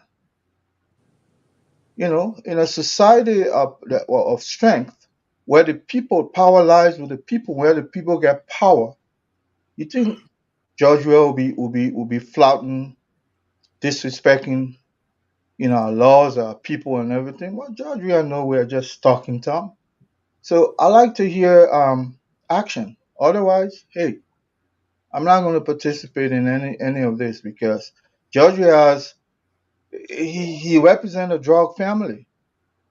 I mean, no bad mouthing the Jamaicans, but that's what they're noted for, and that's why he's in that family. and he's going to do exactly as they know what to do. So sorry, I'm not going to say anything about it. I did diplomacy, but I'm not a Thank diplomat you. here, man. Thank you. Yeah. Thank you. So let me bring you in, Dr. Richardson. This issue about Joe Weir and all his long gap of relationship with folks, drugs laws. Mhm.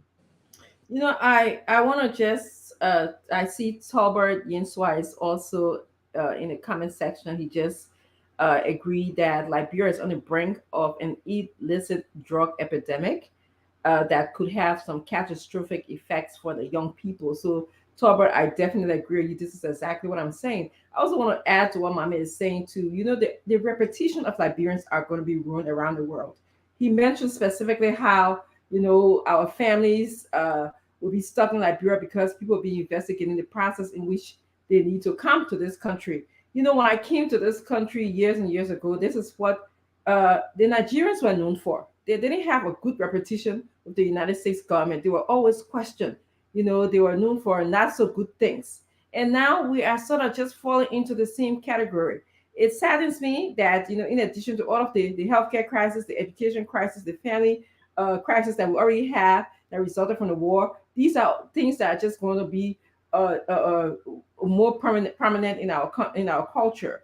I wanted to also, you know, when you talk about, you know, why in a way I'm not surprised at the George Weah's disregard for what is happening in the country. We knew this, didn't we? You know, we are at James Bestman's home where drugs were formed. It's a classic case of the best predictor of future behavior is past behavior. Classic case of it. Okay, we as association with Kimaya continue to keep him in power. It's the best predictor of, you know, future behavior. We know that this man has a record. He violated the law in this country. You keep him in the office instead of saying, "My man, you are ruining our reputation. You cannot perform this job because, you know, America is our close partner. You have to represent it." You don't do that. You keep him in the office for what? For what? You know, the only reason I can, you know, determine is that you either a part of it, you either know something about it, or the people know something about you that you don't want them to speak about. You know, again, Liberians, this quotation go to you too. Again, I will tell you, if we the best predictor of the kind of leader we'll have is looking at the leader's past performances. If we elect a leader and say, "Oh, you know, we just elect a leader. This is our time." I hear some people saying that God chosen leader now. All of those things will not fix Liberia. What will fix Liberia is somebody who knows what they're doing, someone who has the skills, requisite requirement for putting people who knows what to do at the drug entrance of at the entrance of our country where drugs come in. Somebody who have a past performance of working in budgets, somebody who have a past performance of increasing human resources. Those are the things that we should be thinking about. It kind of falls in line with what Gray was saying. So if we knew that we elected somebody in the past because we love this person, the person had a country at heart, today we are crying because we see how this person is treating our country. We are on a decline. We are on the onset of a pandemic. So I hope this is a reminder that we think wise. October 10th, we should really, really think about who we are putting in the office of the Thank you. president. Thank you. Thank you very much, Dr. Richardson. Thank you, folks. This is Spoon Talk. We love to have you with us every evening as we visit your living room, your radio, your television, your laptop, your internet, your social media. We want to say it is important for us to also discuss that which is at hand. And now you understand we will talk about this drugs issue over and over. Let me ask you, Fagon, before I go to Mr. Duado and Gibson. Fagon. Now, Finabondo, the allegation. Now, the allegation, Sam Samuel, allegation, going down the line, the DEA boss, deputy DEA boss, coming to the president's son. His name is mentioned, the allegation that he's operating drugs in the country, Chamwea. The allegation also that the name about his brother-in-law, Michael Duncan. Moving towards election, Fagon, the president will be going back home this weekend. Come here, it's nowhere. He gone. A lame dunk session of a government. Talk to George Manawiya Fagon and the Labyrinth people. And I will give everyone the chance to talk directly to the Labyrinth people and George Manawiya. Then we'll move on to another conversation. We're starting with you, Minister Fagon. Well, let me say to President Weah, you became world best, and they took it from you.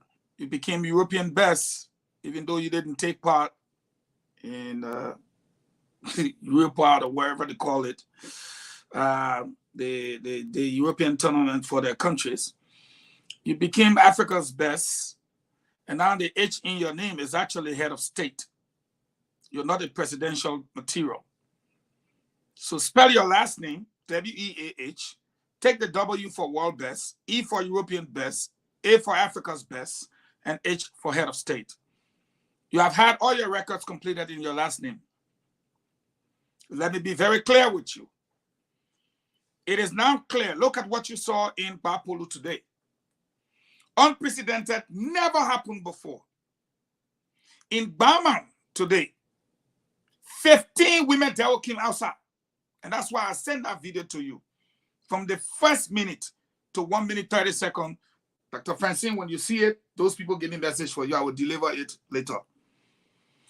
I want to say to George Weah today, the writing is on the wall. Even the greatest nation in the world, along with its partner Israel, have made it clear to you that you've been involved with the infestation of drugs in our country. You've been involved with extrajudicial killings. You've been involved with massive corruption. And now they've tied you to ritualistic killings, you and your friends. Now look at our country today. The people have told you that, look, go. And I want to say to Iremi Gray, it's not that Liberians are cowards. 2 weeks to change a president democratically will never encourage violence or a coup d'etat. We're not cowards. In fact, if anything, we're brave and we're matured. We've proven to the international community that we can keep the president for his legal term. But where the test will be is when he tries to steal the election. Then we will know. You see, Stanton, I have friends around the president. I have received all kinds of information from right under the president. And the president knows that when we say things here, it's 100% true. The truth of the matter is, Fina Bono, Marco Dunking, Cham Weah, should we say more? And the whole thing is there. But I will say again to President Weah, you know nothing. If George Bole and others can support, even John Solo told you here, if the people can celebrate in Grand Jida and march around in their numbers, then in Sino, you should come to your senses to know that you don't know how LPC was founded. Let me say to him, the people of Lofa will not let their votes go. You don't know how Lofa Defense Force was founded. The man you talk for now, Brownie Samuka, who peacefully exited, he and Madison Topa, who led the Black Berets, you don't know where the guys are. Let alone the only warring faction in the entire Liberian Civil War that was never disarmed fully. There's no record. The INPFL. You don't want to mess with Liberian people when they say, Papa, finish and go. You will be taking a risk. Last but not the least, to the people of Liberia, you have endured for 6 unbroken years. 6 years straight, you have been abused. Your children have been killed. They have been murdered in cold blood. You have had your salary reduced and you live like animals. If you're not destitute, some of you were prostitutes.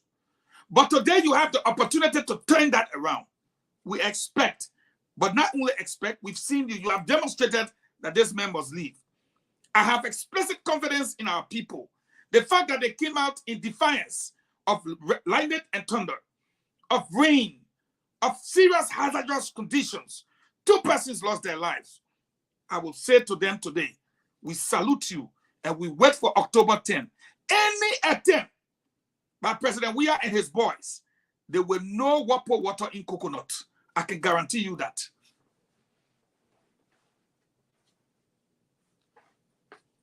Don't run away, Stanton, come back. I think I will give it to somebody else. I think Don't run Stanton away. left. Yeah, he left very briefly. I think he said me. I was next. I don't He know. cooking pan butter. Yeah, no, I'm sorry, man. I know I don't eat pan butter. No. That Dr. Richardson cooking pan butter. She said it. Do I go ahead, my brother? Yeah, look. Must you announce a power fagon? I was scared to call it, so I called Stanton in because I knew Stanton was going to pull it to you. I know, I know him. I said, let me just call Stanton. Stanton will pass it quick.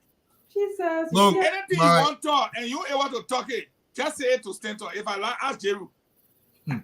My only fear that I have for the country now is the most vulnerable people in that country that cannot protect themselves, they're going to become more vulnerable, extremely more vulnerable. Look, we need solution to the drug issue. This is what Honorable Baka has spelled out, many solutions on how he's going to tackle this thing head on. This is not something that we have to be muted about because everybody's going to get affected in that country. I don't know how else to explain this. I know most of our people in Liberia say, oh, me, I'm way in the interior. I think they think in war. It can swim. It can fly. I'm not joking. It can get on keke. It can do anywhere you go, it can go there. If you digging hole to look at Opason, it can go in the Opason hole. The other thing looking. The team we're playing with. And I want to say to my brother, Colonel Gray, Marcus Aurelius would say this. He said, listen, courage is not a manifestation of belligerence, but you have to make quiet decisions, calculations that get you the result you want without having to use violence. In many instances, the Liberian people have resolved to one thing. They understand President Weah cannot govern this society. Look, President Weah never wanted to become president. He said this many times. I've been getting I put money on the record. And they put on and let me again at the BNA. He's telling you explicitly that I don't want a job. You put me by it at your business. This is what President Weah has said repeatedly. The man doesn't go to work. The man doesn't care. The man gets high, he gets drunk. He says something and gets to work around 2.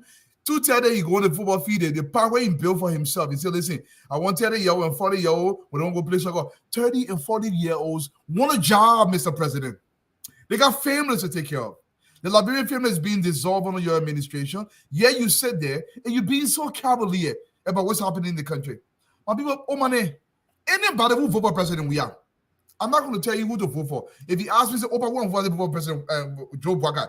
But if you vote for President Weah, this is what you're saying. I don't care about my children. I don't care about my grandchildren. I don't care about myself. I want the whole country to get rotting. That's what you say. Stanton, I'll give it back to you. Thank you, Duado. Thank you very much. Abula? What can Remy say? I know he's a military man, not to question his opinion on the issue. But we know what happened in Rwanda when people just use radio to create, chaos around. We can disagree. We can push whatever way we can do it, and we can ensure that we get job. We are out of the margin, save our country without, further violence. And the way to do it is to protect the vote. And I can tell people the votes will be protected. Strange things are happening. Very strange things are happening that have never happened before. Did you see Senator Dillon's post of today? They are taking stock of every step the National Elections Commission is taking. That has never happened in our electoral history. Never. Every step along the way. Currently, when the Senate, when the National Elections Commission appeared to the legislature, they asked them, when are you publishing the full list of the voter roll? When? And the Election Commission set a date. It was the 18th. 18th. The 18th. Today is the 20th. Yeah. The law is saying, since you said the 18th, today is the 20th, no problem. We'll get you up to Friday. You must publish that list. So they are on record of committing to publish the list. So everybody know clear voter roll, where you'll be voting, which precinct, which polling center. That has never happened before. So when all those mechanisms are put in place and you get qualified, competent poll washers, you have a system. The possibility for anybody to cheat is non-existent. What the person could do is, if the results come and it shows that you don't win, then you announce yourself as winner. But you can't cheat the process. And if you do that, that would be reckless. And without saying what I wanted to say, the people will not accept it. The people's power will be used to take you from power if you do it. So the votes will be protected. On George Weah and drugs, President Weah, let me tell you something. When you campaign for presidency, the belt, the foundation, the engine that drove you to the presidency and young people. The young people, everywhere across the world, the young people. This is the generation you promise. You promise them job. We know things can get difficult, but if you can't give them job, don't give them drugs. If you can't give them drugs and somebody is giving them drugs, express anger, express concern. Speak to your children. Speak to those children who voted for you. Call out the people who bring in drugs. Give them hope with your voice. Stop being silent about drugs. It's killing the generation. To the young people, your president will not speak to you. This is an opportunity for change. Don't worry about where he has achieved everything in his life. This is an opportunity for you to begin to achieve what you want. Change where he will not change. And preferably, like I say always, elect a leader who has the character, the commitment, the courage, and the track record to do the good thing. And that person among all the candidates who said here, time in, time out, is Councillor Congo. Look his way. He has an agenda to change the country. We will not help you. He will continue to destroy the country. It will get worse if he gets re-elected. Because at that time, he's on his way out. He cares less. Thank you, Stanton. Thank you very much. Our brother Gibson, thank God that our brother Mame brought this up. The National Election Commission, what's happening? They are not fulfilling, they are not working as per the guidelines, the timetable. And here we are now, today is the 20th, the 18th just passed, no voter roll. And how important is it? The president is live right now, the GA. Yeah, but we're not going to announce it, Eduardo. I care less about him. We got his message. He's going to lie to the people. So we'll not tell our friends to leave us and go listen to his lies. He can speak to Liberians. He cannot do a press conference. He go in for a bunch of educated people that are helping the country, and he tell them lies, and they look through his lies, and now he's going to run. He's telling them, say, listen, reduce the sanction. Take people from sanction. That's his concern. He concerned about the drugs he's taking in the country.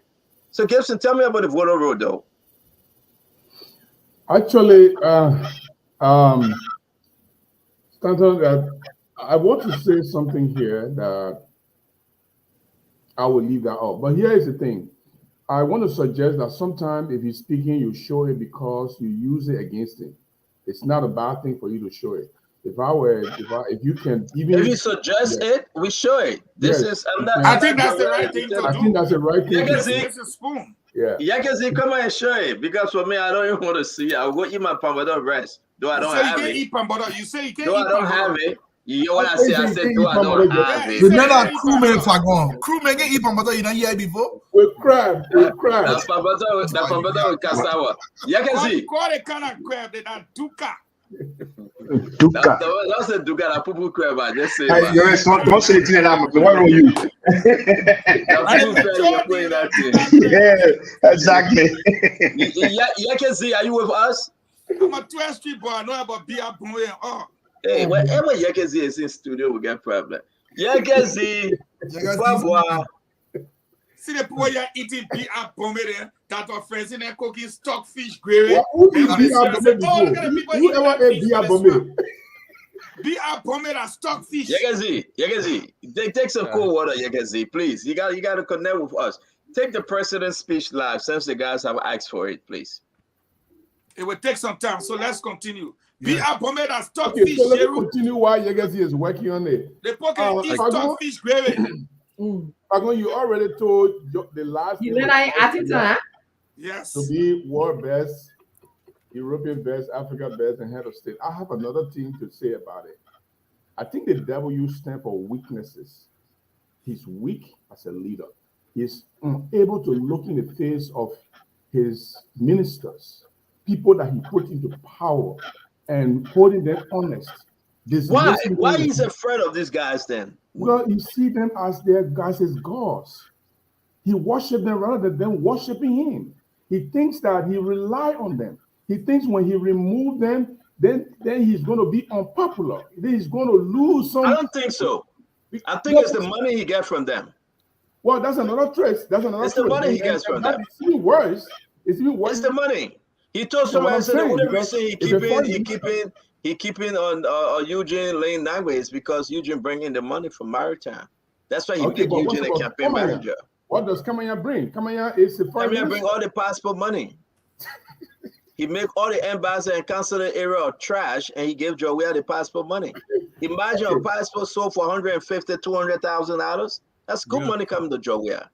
And the second thing is the E in his name, I think, is erratic. He is inconsistent. He says something and does another thing. He told us that the people who are involved in the drugs must resign immediately in 4 days, or he will dismiss them. He is inconsistent. He never does what he ever says. The A in his name is arbitrariness. He makes choices to suit his whims and caprices. He has people who are subservient, who he wants them to serve him, not the nation. Because if he really have the nation at heart, then it is a problem. Now, H is hesitant. He's hesitant to take major decisions, to speak to the Liberian people on issues that affect them. Can I choose the H is for Hopojo? Oh boy, okay. Start right there.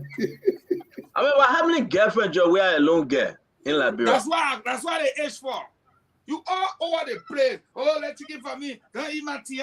Don't do that. You president for God. I said boyfriend, I said girlfriend. So we shouldn't spoil the show tonight. So don't ask me that question if I say boyfriend. No, different topic from Gibson, don't do that to me. I said how many girlfriend, Gibson. I didn't say boyfriend. Don't do that. Gibson, a journalist, will tell you. Why do you hold my question, right? I said how many girlfriend Joey I have. I don't know what Maxwell scared to talk on this thing. Oh no, man, no, absolutely not, absolutely not. I was just waiting for the call, but I'm coming in right now. Let me just say this. Let me just say this as quickly as possible. You see, there it is. No, but the reality is still looking at the pump button yet. So let me. Why when they talk about Stanton, why would you bring up the president's speech here today? Right? A few years ago, the president went to the UNGA, stood behind a green wall, and told the entire world and said to them, I wanted to please help me so I can bring the war crown coat to Liberia. Yeah. As soon as he came right back to Liberia, he said, that's it, that palava hot thing. He lied to the people. So why would we play a speech here? Because you allowed to bring people again. No. It's a journalism. The speech aspect, allowing the speech to play is journalism. So, I think who cares about Joey's speech? No, but the station is for the people. So yeah, but we know that why we bring it up. We bring it up. No, so as we wait for this, I don't like you. Gibson. Let me. Yeah.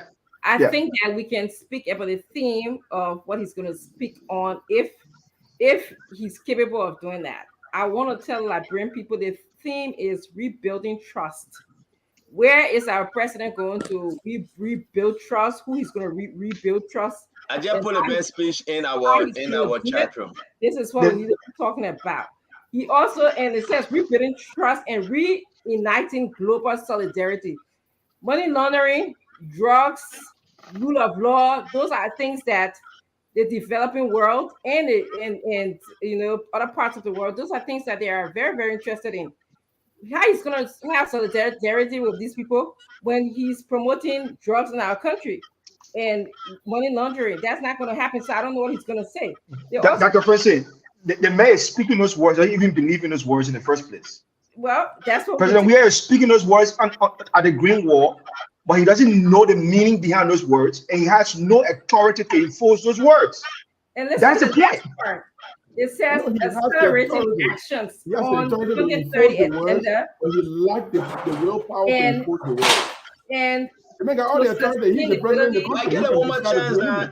Gibson, get the system. Oh no, I'm sorry. I don't know why Prince said the men don't have authority. The man the last about accelerating actions on 2030 agenda. Okay, well, it's coming up already. I don't know the 2030 agenda. What is if he's going to be there for 2030 agenda, or what he's going to contribute to the 2030 agenda for Liberia? I'm we're here an address by His Excellency George Mane Ware, President of the Republic of Liberia. I request protocol to escort His Excellency. And so the President of Liberia, His Excellency President George Manuel Weah, is now being introduced. Here comes His Excellency the President. On behalf of the General Assembly, I have the honor to welcome His Excellency George Manuel Weah, President of the Republic of Liberia, and invite him to address the Assembly. Your Excellency.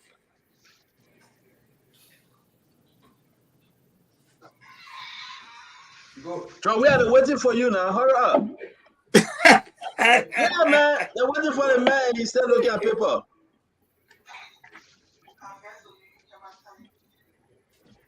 What's that talking? His Excellency Denis Francois, President of the 78th United Nations General Assembly, His Excellency. What's that talking? Yeah, the man speaking, but it's still on his cell phone. Guterres, Secretary General of the United Nations, Excellencies, heads of state and government, ambassadors, heads of delegation, distinguished delegates, ladies and gentlemen. Let me begin by extending sympathy to all nations experiencing loss of lives due to recent natural disaster. May the souls of all the faithful departed rest in perfect peace.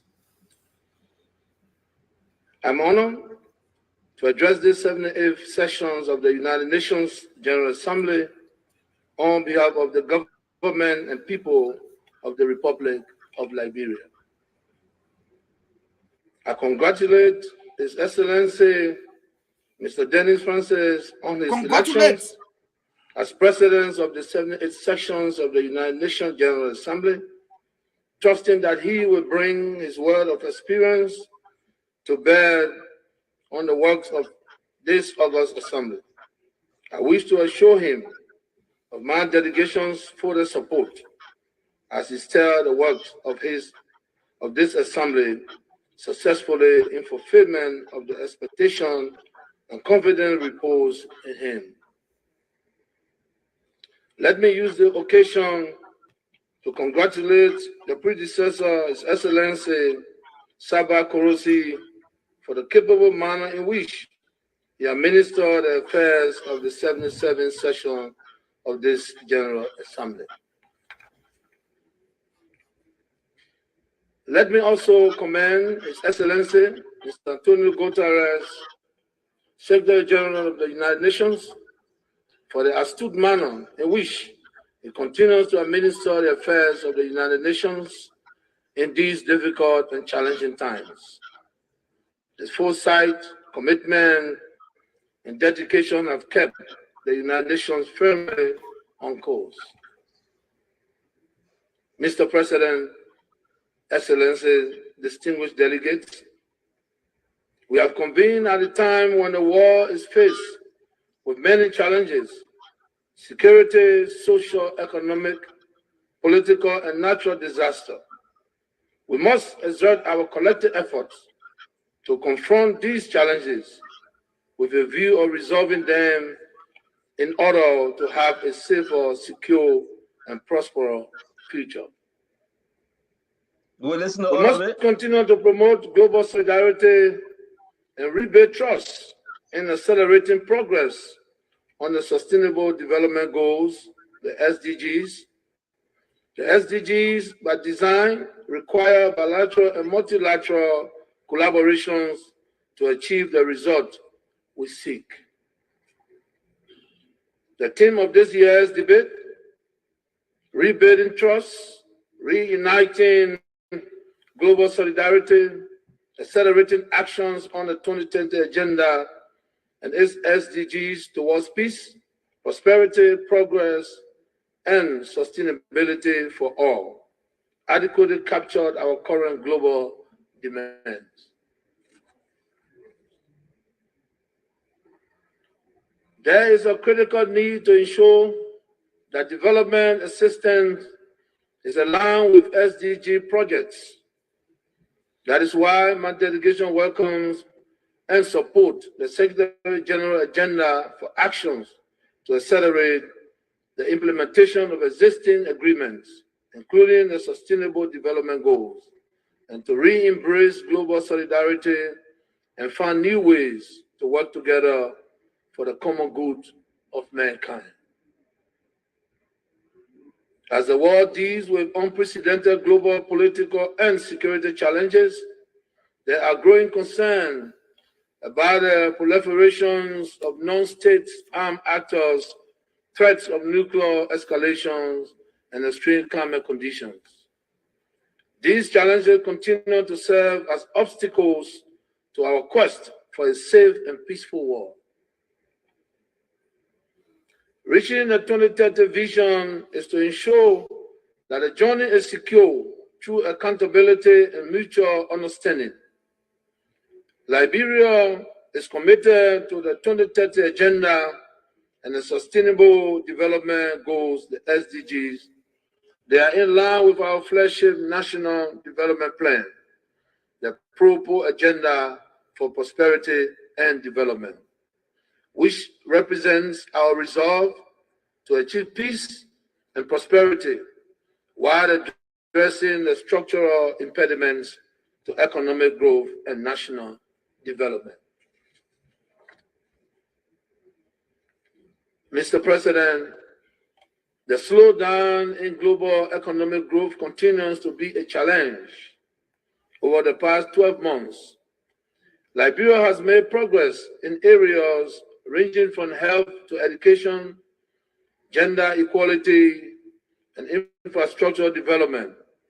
We are proud of our achievements in reducing maternal mortality rates, increasing gender parity in school enrollment, and elevating our overall health and well-being. Liberia appreciates the fact that this august body has once again directed its attention to issues of global health, as demonstrated by the number of high-level meetings to keep these critical issues on our collective agenda. Mr. President, we emphasize unity of purpose as we address challenges aimed at providing basic services to all peoples. Considering that more than 60% of Liberia's population comprises of youth, the future of our nation rests on their shoulder. Understanding this immense responsibility, we are committed to continue paving the way for their growth and development.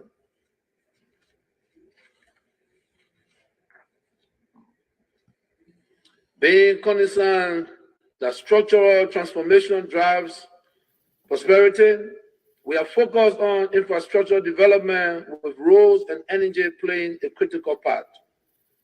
Thanks to the support of our many partners, we remain unwavering in our commitment to explore means to further the implementations of the Sustainable Development Goals as it represents the roadmap towards prosperity. I support Secretary General Antonio Guterres' proposed SDG stimulus plan and call for the actualizations of the. I think it's all right. Though.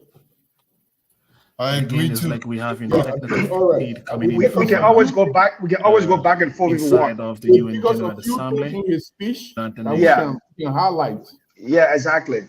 Yeah. And Yeah, I but was y'all, speaking but when y'all I wait, y'all requested wait, for y'all wait 1 minute. Gibson wait now. Mhm. They call our That president off. few minutes ago with one of the speakers, and now That final it's point, what once are again they call him out? erupted here. We are looking through the technical arm of all those. That's the voice of Smith within the Toby. ambit Yeah, of we are the not. UN We are not General listening to Assembly. Smith Toby that interrupted So George. we are We still are. looking as to where we are with that technical problem. They person George, we are saying nonsense, so they call him out. Yeah, he was lying. No. This is huge. They gotta bring Joe man. We are back. Because I know the man lying. Trying to be worked on. Technical problem, We are still looking through his coming in broken. Coming in let's broken. hope that Walk and cheat. it is corrected before The the man says president's school enrollment statement increased. ends. Walk and cheat.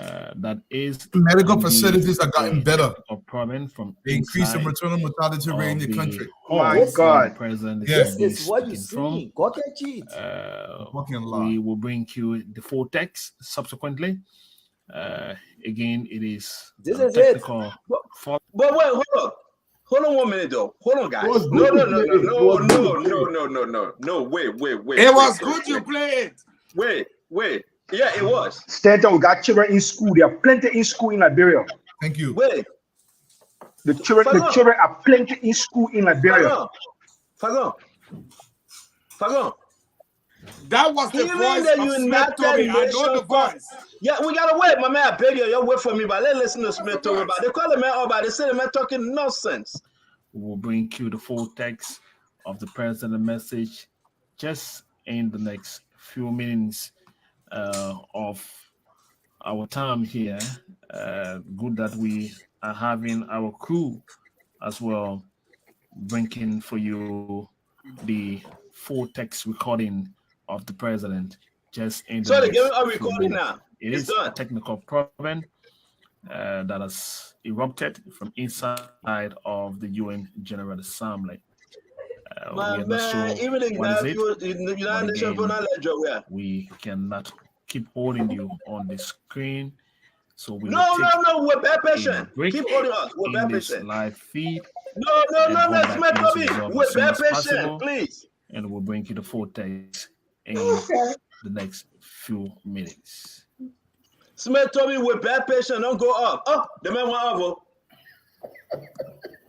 Oh, no. Smith Toby went up.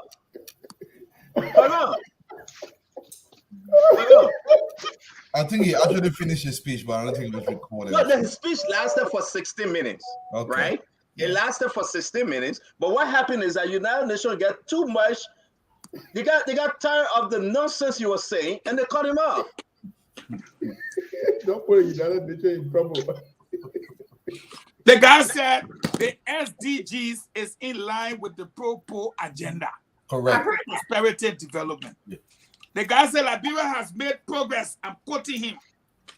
Liberia has made progress in health, education, socio and economic development, gender School enrollment.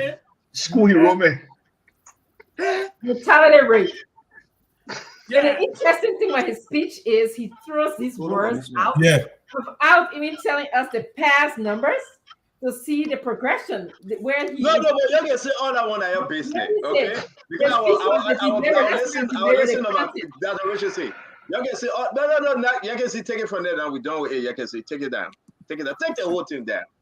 My thing is that even the United Nations people had this plan for Joe Manawia.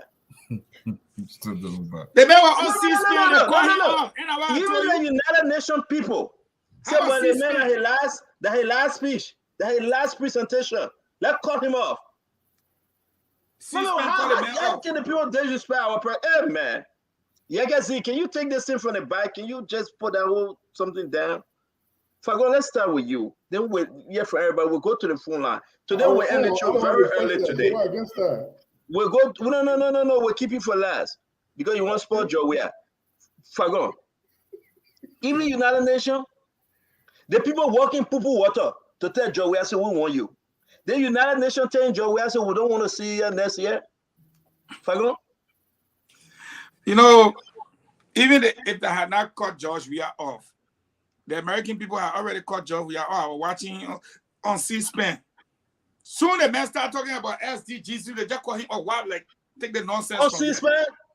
I said that I've been popping for my mom. I didn't even waste my time. Well, but we can watch the president from our international radio station, ELBC. Is he on it? How you be on the ELBC? Lord, I said somewhere where I can go Ganda. Hello? The thing about AI is, what I really want to put forward here is this. Hello? Spoon? Yeah, there's a spoon. Why?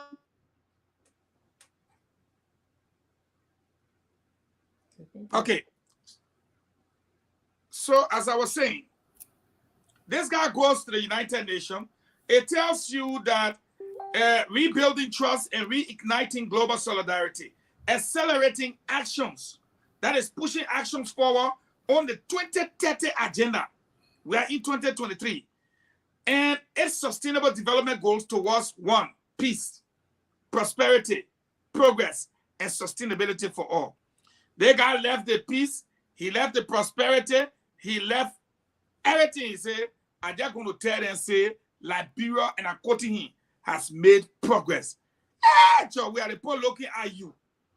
You have eaten all the money for the hospital. You have made progress on education. How? The economy now, not by, in fact, the whole world say you have put over 1 million people further down into poverty. And then you come up and say the Sustainable Development Goals is in line with the proper agenda in terms of progress. And I think the people say, you know what?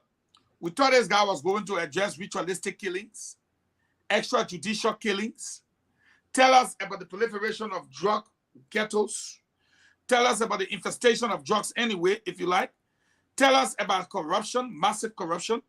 But instead, he chose to come here out of a country is a developed country. And one thing that I would say happened disgracefully, George Weah needs to learn how to pronounce his words.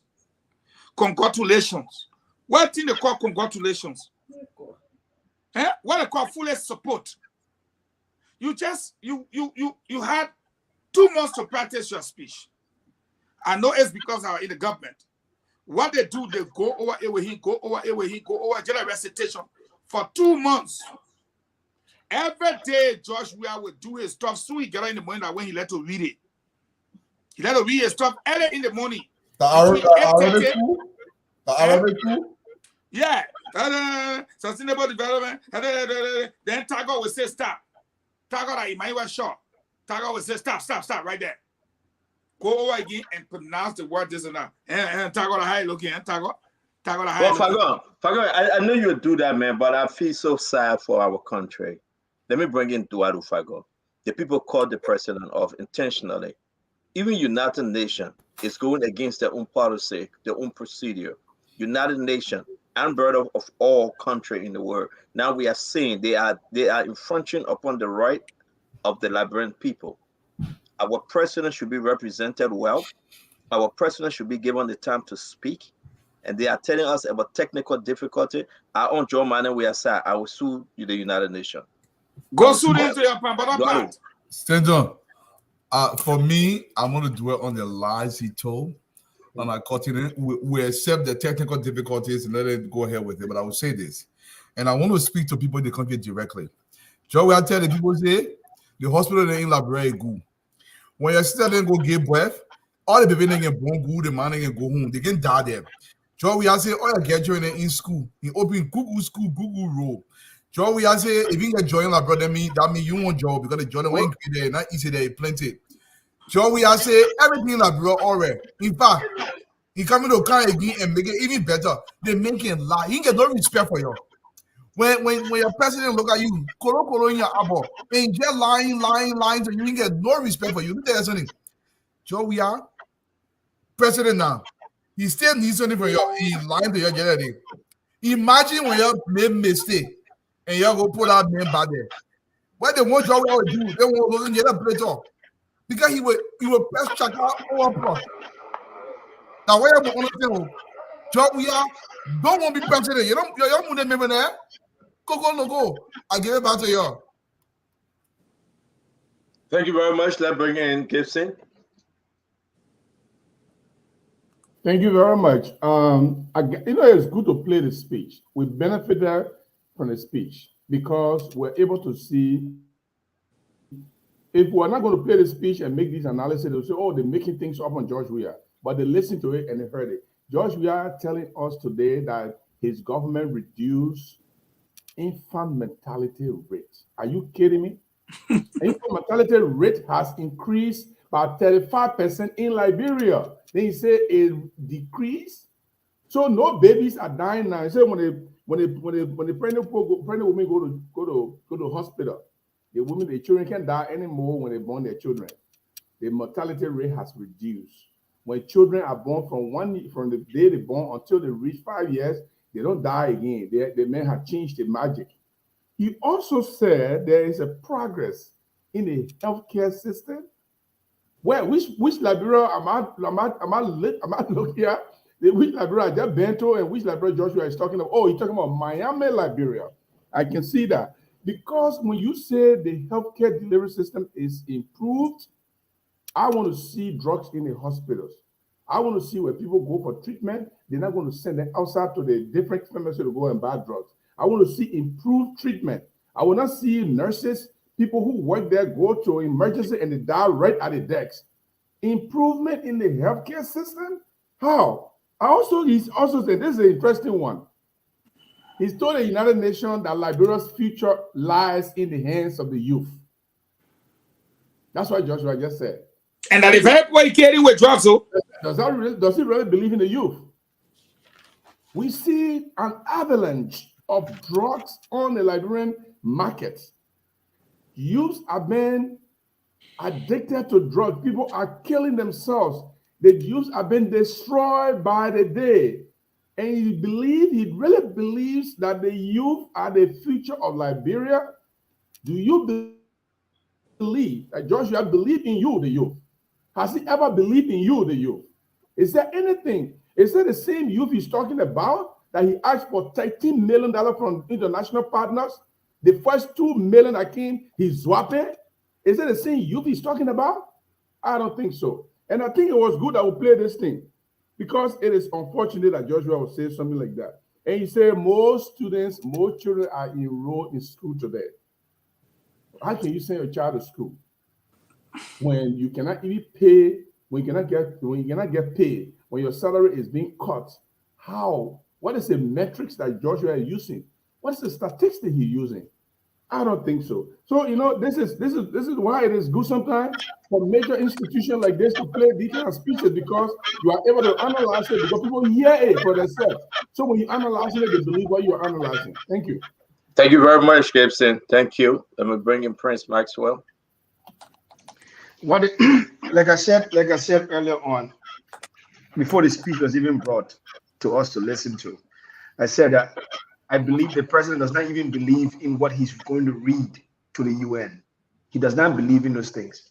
Let me say this: President Weah has become the president on steroid. He has people around him that are pumping him with words to make him look good with words. But President Weah himself does not believe in those words that's coming out of him, because he knows fully well that those things that are coming out of him to save Liberian people, he's not doing it. Look, to the Christian community in Liberia, you all heard him. To the Muslim community in Liberia, you all heard George Weah. To our religious leaders in the rural counties, in the rural land, you all heard your president through radio. What kind of president goes to the UN and keeps lying to the international people and coming back home and telling you something completely different? What kind of president goes to the UN, take what is not happening in your country and go to the people on the other side and say, yes, something happening there is good? What kind of president goes to the UN when his cabinet is in disarray, when his dean of cabinet is nowhere to be found, and he tells the UN everything is fine in his country still? What kind of president does that? What kind of president allows drugs to infest the very youth he should be protecting, to infest this national security of the country? What kind of president does that? What kind of president goes to the UN and stands to that mighty green wall where people like Fidel Castro and Robert Mugabe stood in history to preach to the world and tell and say everything is fine in terms of corruption in Liberia, when his officials have been Magnitsky sanctioned officers?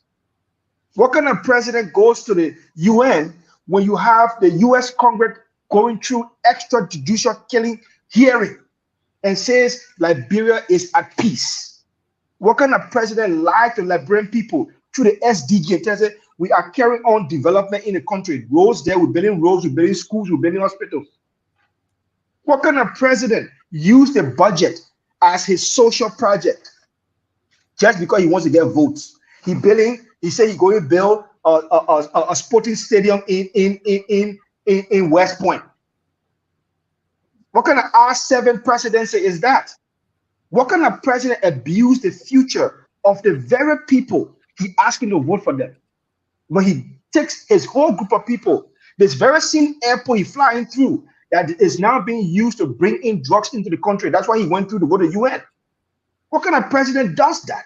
And it goes to the UN, meets those important counterparts, and tell them that everything is fine in Liberia. What does he think? He thinks that people do not have record on Liberia. He thinks the international community in Liberia are sleeping. He thinks the diplomatic community in Liberia are not sending reports back to the government and informing them of how Liberia is now twisted and upside down. What does he think? Thank you, Maxwell. Thank you very much. Abula, you spoke on this, right? We'll finish with Dr. Richardson. No, not yet. Not yet. Go ahead, brother Abula. Go ahead. So the president talked about, and I want to take him on some numbers. So he talked about rebuilding trust first.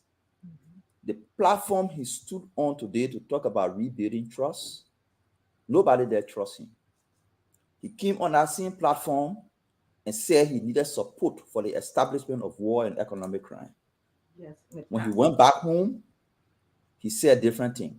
Nobody there trusts him. Back home in his country, he cannot rebuild trust. He told the people he will invest in education. He has built more horses for himself than he has built schools for the entire country. The people cannot trust him.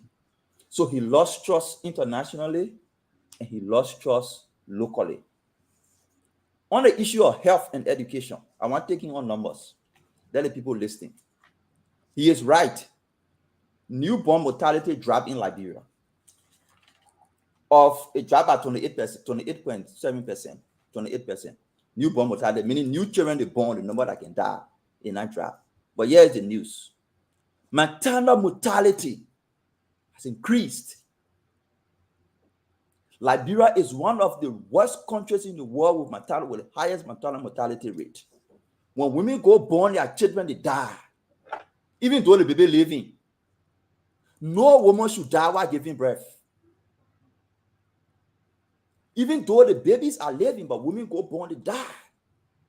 Maternal mortality. And the reason why the maternal mortality number is dropping is because you see it. Even though you say funding to Liberia is declining, but the funding on health is increasing. That is why the U.S. ambassador was keen about funding to the health sector. When he visited the counties, he visited the hospitals. And he reported that funding are not going to the hospitals. And if the government cannot fund the hospitals, how do they expect the U.S. government to keep funding the hospital? So America has paid key attention on reducing newborn mortality. That's the reason why the number is declining. On education, there are two metrics. The recent World Bank report, investing in human capital for development. The report says Liberia is only better in terms of human capital development than 3 countries. The 3 countries are Sudan, which is in war. Sudan in war, Central African Republic, and Chad. Those are the only 3 countries we are better off in terms of human capital. Education are measured 2 ways: the quality of education and the quantity of education. Quantity means the number of time you spend in school. According to the report, it has declined. Enrollment has declined. Measuring students' performance has declined. Where the president comes from and says he has improved education. When enrollment declined, the number of years the child is supposed to spend in school from kindergarten to 12th grade has declined. Your human capital, meaning your ability to, your understanding, your health condition, your brain function, is the worst in the world. Only better than Chad, Central African Republic, and Gabon that are in crisis. Let the president go back home. We'll deal with him. And what we want to tell him, and what we want to tell him when he go back home, instead of rebuilding trust, we'll trash him instead of trusting him. Wow, you might Abula Mame. Yeah, I don't like for people to play with numbers. Instead Wow. of trusting him, we will trash him in the election. The president that said they feel without UN thing, they're going to drink the Henderson XO and do what they got to do and go back to Liberia. The man say if you know that thing. The president said if you know it. He said Joe was to come and speak for 16 minutes. He did it. Going back in the hotel here, man, and they're going to drink, they're going to have fun, and they're going to go back home. And you turn in your last exam. You can't wait. You just ready something away. So that way, he doesn't care, and he's actually go ahead, Dr. Richardson. So, Mommy, it is clear that you did not eat your school fee with Grumpy. Really appreciate your, your evidence-based reports. When I look at the president's speech, I see it as an opportunity for him to sell Liberia and to stand in solidarity with the world, to tell Liberians our successes, our progress, our, like he says, our peace, our prosperity. So that's how I see him, speaking to the people there. And I see him, he mentioned one point that we can only work in collaboration with our partners. That was the beginning of money part. Okay. Those words are, in other words, we can't do anything in our country with all your collaboration. It requires bilateral support from you. But what the president failed to do is to do something like what Mohammed just did. This is where we are. Okay. And this is what we need to get to success, to be prosper. He didn't do it. He just threw in a gender parity. Can you guys tell me, anybody, tell me what does he mean by that? What does he mean by gender parity? That's some of his accomplishment. I can't say. I mean, I know that he perhaps signed a law that asks for gender parity of the law is still waiting a penny. I don't know what he did with it. That requires that 30% of people in the legislature should be consist of either gender there. But that is something that he's supposed to clearly explain to the people. If that is his success, then he explains that. I saw that he began his speech in a repetitive way. The way how he started, kept on talking about sustainable sustainable development. He kept on using the acronym, okay, for the SDGs. Yes, I'm sorry, thank you. SDGs. He kept on using them, and it was like you keep on saying the same thing over and over. He used airtime instead of selling Liberia and joining in collaboration or solidarity with his peers. He did not. And lastly, he kept on thanking the people for building the United Nations, for making this great organization august. Okay, but what have been your contribution? Liberia has a history of being very known in the United Nations. We were part of the founding of that organization. We supported the United Nations. But you have not even talked about, yes, these people were there. They held the floor down. But what did you do? How are you following their path in your country? And I know that, there was a civil organization in Liberia that sort of looked at the poor agenda, the PAPD that he's bragging about here, that's saying that it's consistent with the SGD or whatever we call it, Fagon. That civil, I believe it was Sinta. Sinta said they didn't even meet some of the goals that they had set up. I believe we talked about that on this show.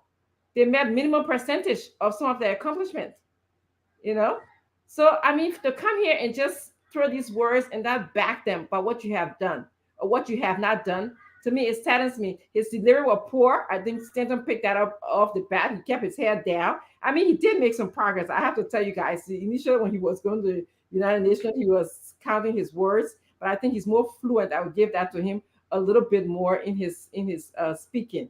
But delivery, you gotta be charismatic. You gotta be photogenic because you're trying to sell our country. You gotta act like you're on the football field. You can't be acting like you're scary over there. So that's what I have to say. When you're on the football field, you charismatic, you photogenic, you everything else. So that's how you're supposed to transfer those skills on to speaking to the GN. But again, Liberian people, I hope again this is a lesson of the type of leader that we want in our country. If you saw football playing as a talent for George Weah, and you see that how this talent does not manifest in other areas, that when you go speak to the GN, to the UN, or when you go to speak for or fight for a country, it does not manifest in those areas. So let's be very, very, very, very, very, very clear as to who we want to lead our country, who we're going to vote for October 10th. Make sure that you put somebody who can do something for our country. Let's put our country on the right path. They've shown you for someone like Mr. Cummings, who has a proven track record of putting our country on the right path. Thank you, Dr. Richardson. Thank you. Thank you, Dr. What Richardson. what is No, let me finish about. Let me finish about. Why can I man, give me finish? 1 minute, man. Give me 1 minute, 5 No, I seconds. can't. I gotta bring in What DeLon. I gotta what bring in is what? DeLon. It's important. Oh, Dylan. Okay. Yeah. I beg you. I gotta bring in DeLon. It's something about this national election issue that is so important to discuss, folks.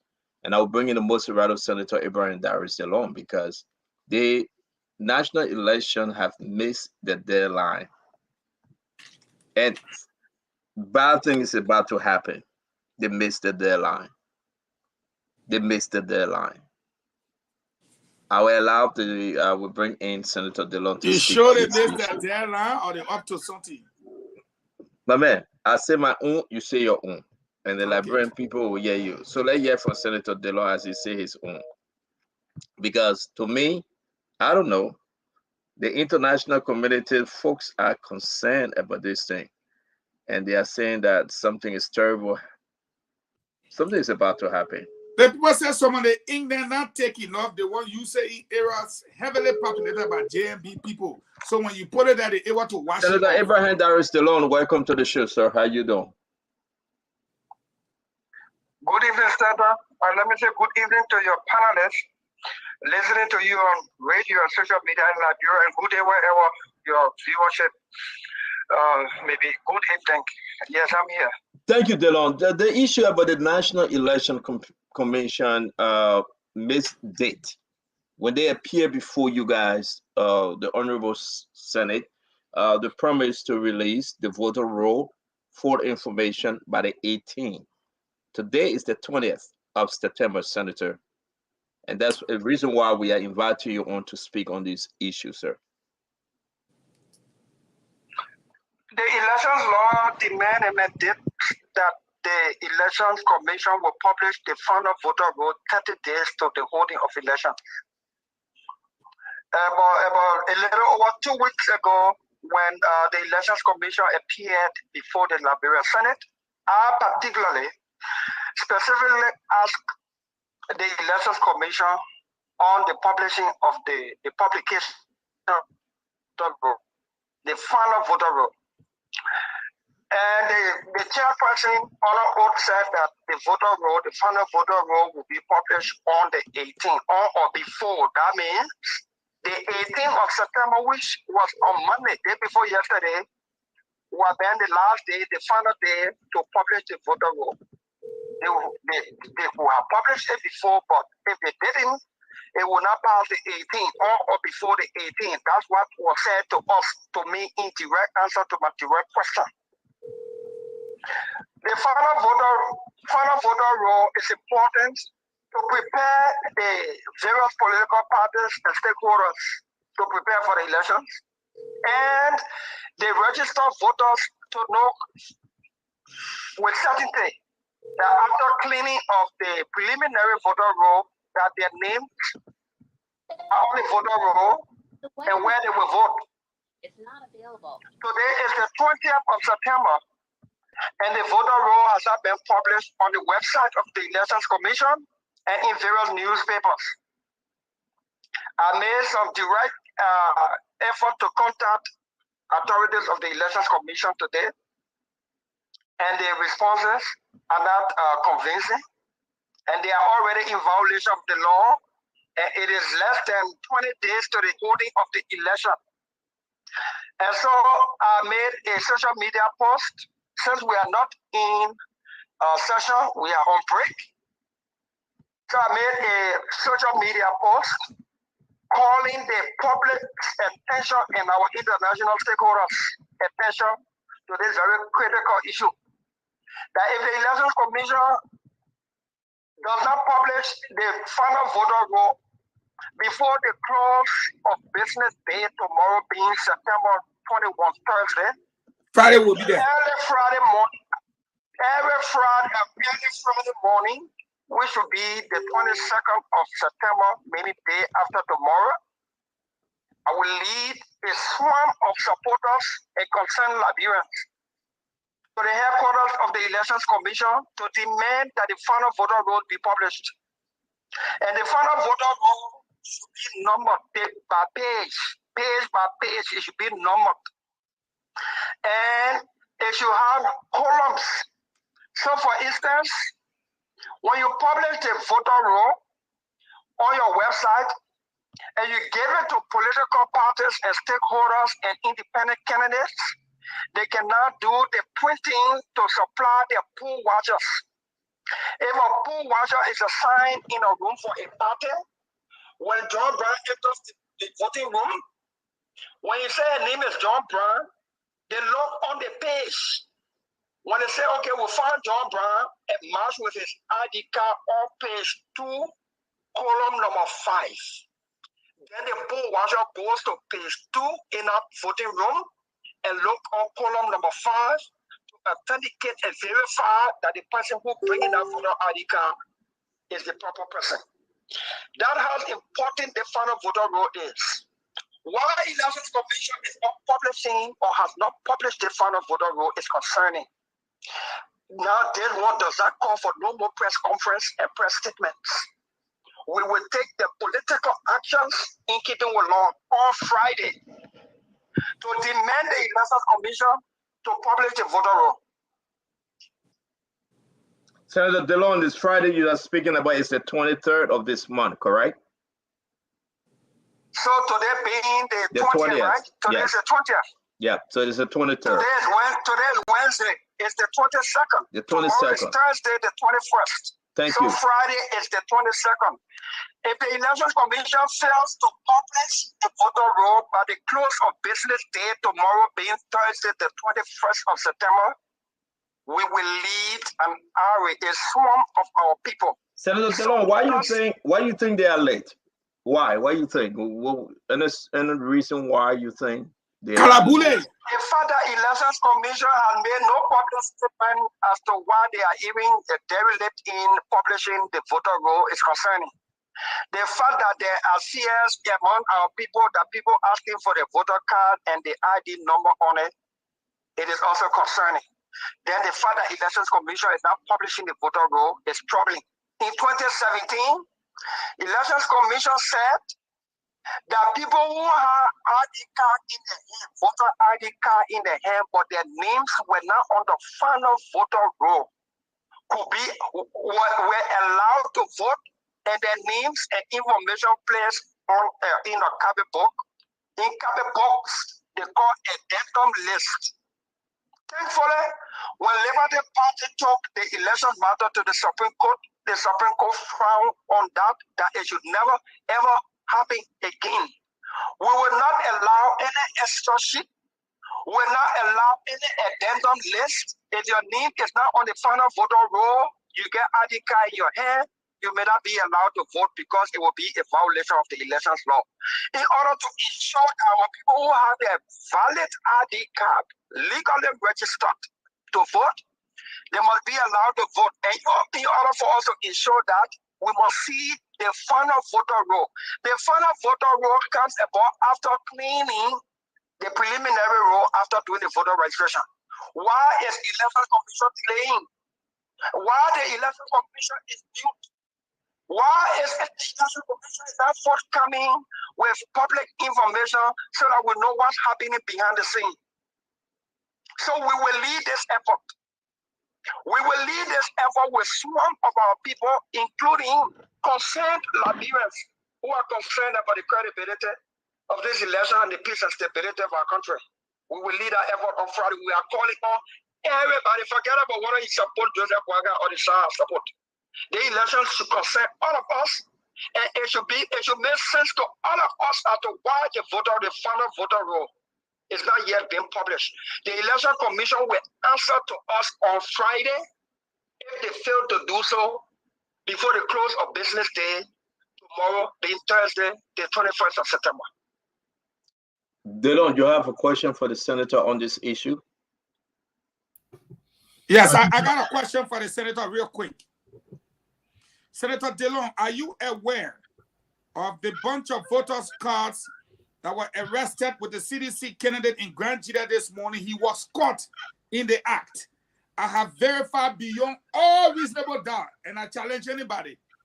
The police arrested it. I put the picture in the chat room. He was arrested. He's been interrogated. Do you know the outcome of the case of the voters' ID cards that were arrested in Grand Jida with a CDC candidate who had been printing them all day? I have heard the information. I have made some effort to verify the information, and we are following up that matter with seriousness and urgency. Why somebody would be found in possession of hundreds of cards, voter cards, and a voter machine? We are hearing that people are in communities asking people for the voter ID card and the number placed on it. Is there any intent to duplicate it? Is it being done in cohort with the Elections Commission, for which they are delaying to publish the final voter roll? All of these things are concerning to us, hence, and that's the reason. Friday, the 22nd of September, which is day after tomorrow, we will lead a swarm of our people at the Elections Commission to call their attention and to demand that they will publish the voter roll. And we look forward to our international partners and stakeholders joining this effort. And that's exactly why folks are asking, they are texting me, they want me to ask you whether you are calling the EU, ECOWAS, United States representation to that. So it's good that you answering from that way. We had a formal meeting. We had a formal meeting with the EU observer mission in Liberia. That delegation was led by the vice standard bearer, Jeremiah Kwanku. At the time, the standard bearer was out of the country. I was part of that delegation along with Amos Twell, Senator Prince Moyi, Brani Samoka, and I raised this very issue again with our international partners, and they took note and to be seized of this matter. So yes, we have raised it, and we are no longer going to issue press statement and hold press conferences regarding the publication of the final voter roll. We will take the political action to bring pressure to bear on the Elections Commission to compel their compliance in keeping with the law to publish the voter roll. Are you going in? Are you going in as Senator Dillon? Are you going in as an opposition? I'm going in as Senator Dillon. I'm going in as campaign manager of Monserrado County. I'm going in as a registered voter and a stakeholder in the national politics of our country, seeking to ensure a credible elections and to maintain the peace and stability of our country. Senator, one quick question. In all capacities. Go ahead, Walu. Senator DeLong, when we got done registering, our registering district number 6, after the day of registration, they posted the names of everybody that registered. In Monserrado. In Monserrado, right? Yes. All right. From that specific precinct that day. What happens if the new list is substantially different from the list that they posted originally? You will vote to where you registered. That's the law. That's the constitution. That's the election law the legislature passed, and it's part of the electoral regulation. You will vote at where you registered. Period. Elections Commission has no authority to change that or to alter that. Yeah, but I don't know if you understood my question. After registration, everybody that registered at a specific precinct, it was posted on the wall. Do you follow me so far? The new list that is supposed to... I follow you. Okay, so the new list that will come out, what happens if it's substantially different from the original list that was posted on the wall? It cannot be different. When you register, if after cleaning the voter roll and they found that there were duplications, they will remove the duplications. Okay. And maintain the one that is credible. But it will be posted, it should be posted at the place where you were registered. You can't register in Painesville and they send you to Garlandville to vote. Okay. It is not possible. It is against the law, and that's not what the law said. An election commission did not try that. Okay, thank you. I have a question. Yeah, go ahead, my friend. Senator Dillon Gibson here. How you doing today? Jerry, how you doing, my brother? Yeah, I'm fine. Look, you were very definitive about the lawsuit that compelled the Election Commission never to have a secondary list, which now becomes a law in Liberia. Is it possible that we can issue a writ of mandamus to force performance by the Election Commission, just so that it is legally established in Liberia that the Election Commission can never pass this day anymore? Election Commission is under obligation to take judicial notice of the laws of this country, and whenever the Supreme Court opines and rules on a matter on the issue of law, all public officials and all public entities in the bailiwick of the Republic of Liberia are under obligation to take judicial notice and act accordingly. Right. The Elections Commission does not try it to do an addendum list when the law does not allow it, and the Supreme Court has upheld the law. I agree. But what can we do that in this situation? A timely publication of voter lists within 30 days.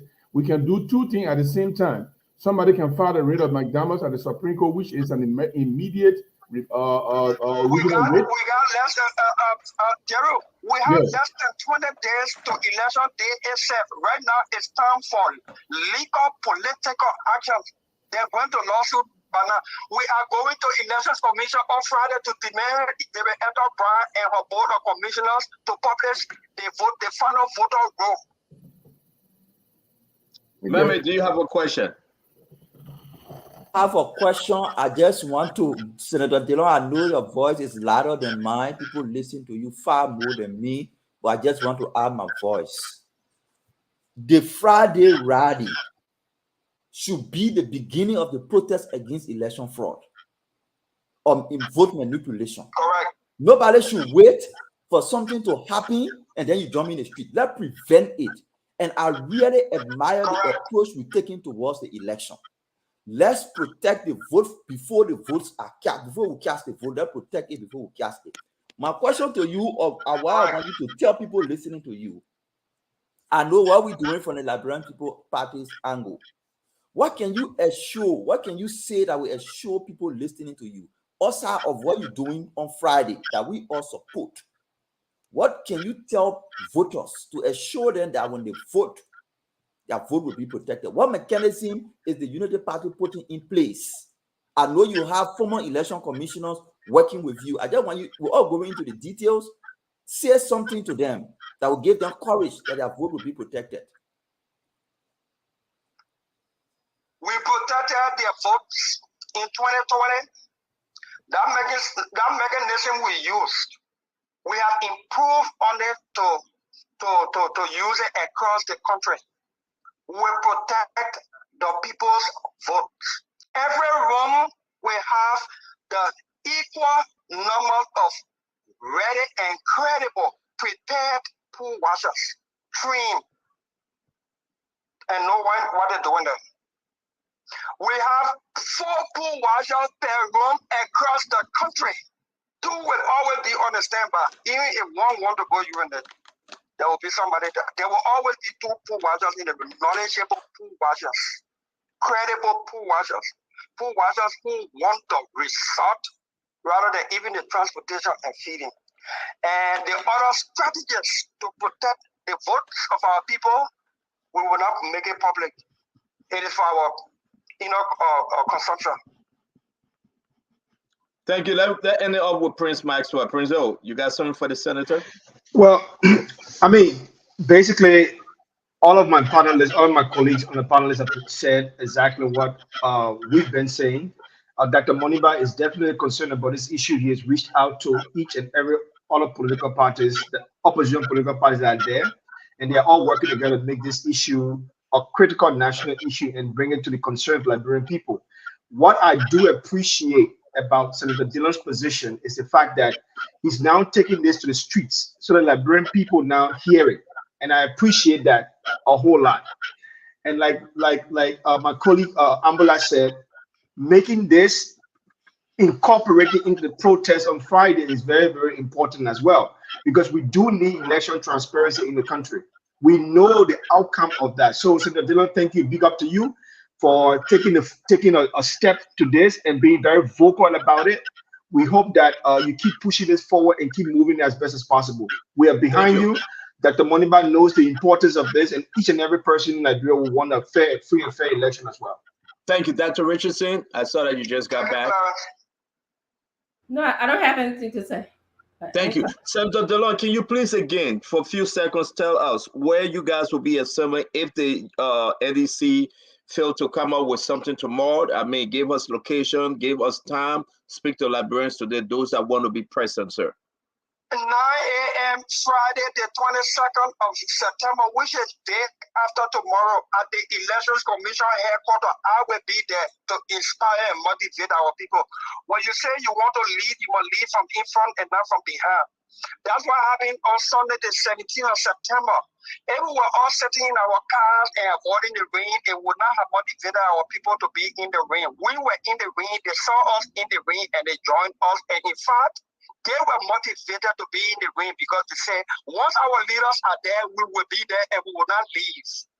On Friday, day after tomorrow, 22nd September, if the Elections Commission fails to publish the voter roll on their website and in newspapers, by the close of business day tomorrow, being Thursday, the 21st of September, we will lead Liberians at the Elections Commission headquarters on 10th Street.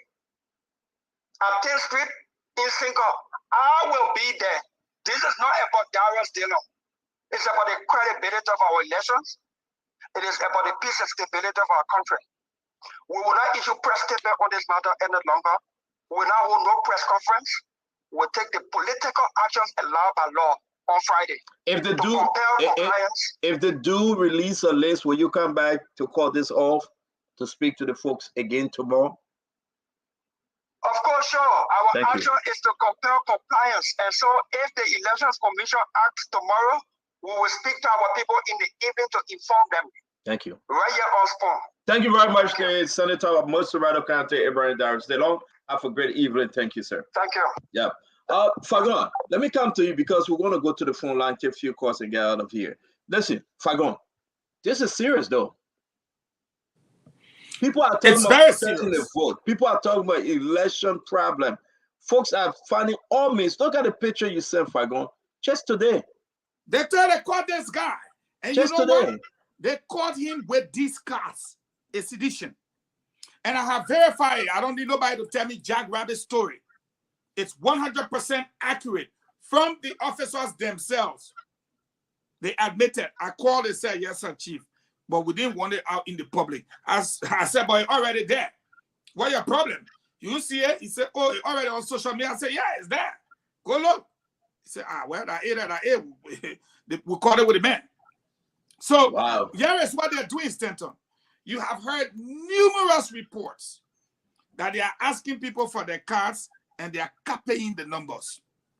It's our responsibility to inform Liberian people. Do not hand your voting card to anybody. And if you have given your voting card to somebody and they took a picture of it with their cell phone, report it to us immediately. I repeat, you in radio land, you hearing us. If somebody has taken your card from you before, they kept it for 1 day, or they took a picture of it, inform any United Party person you see, or don't go to police station. We're going to open your office for you to carry your complaint so that we can take your number from on your card and see if they had duplicated it.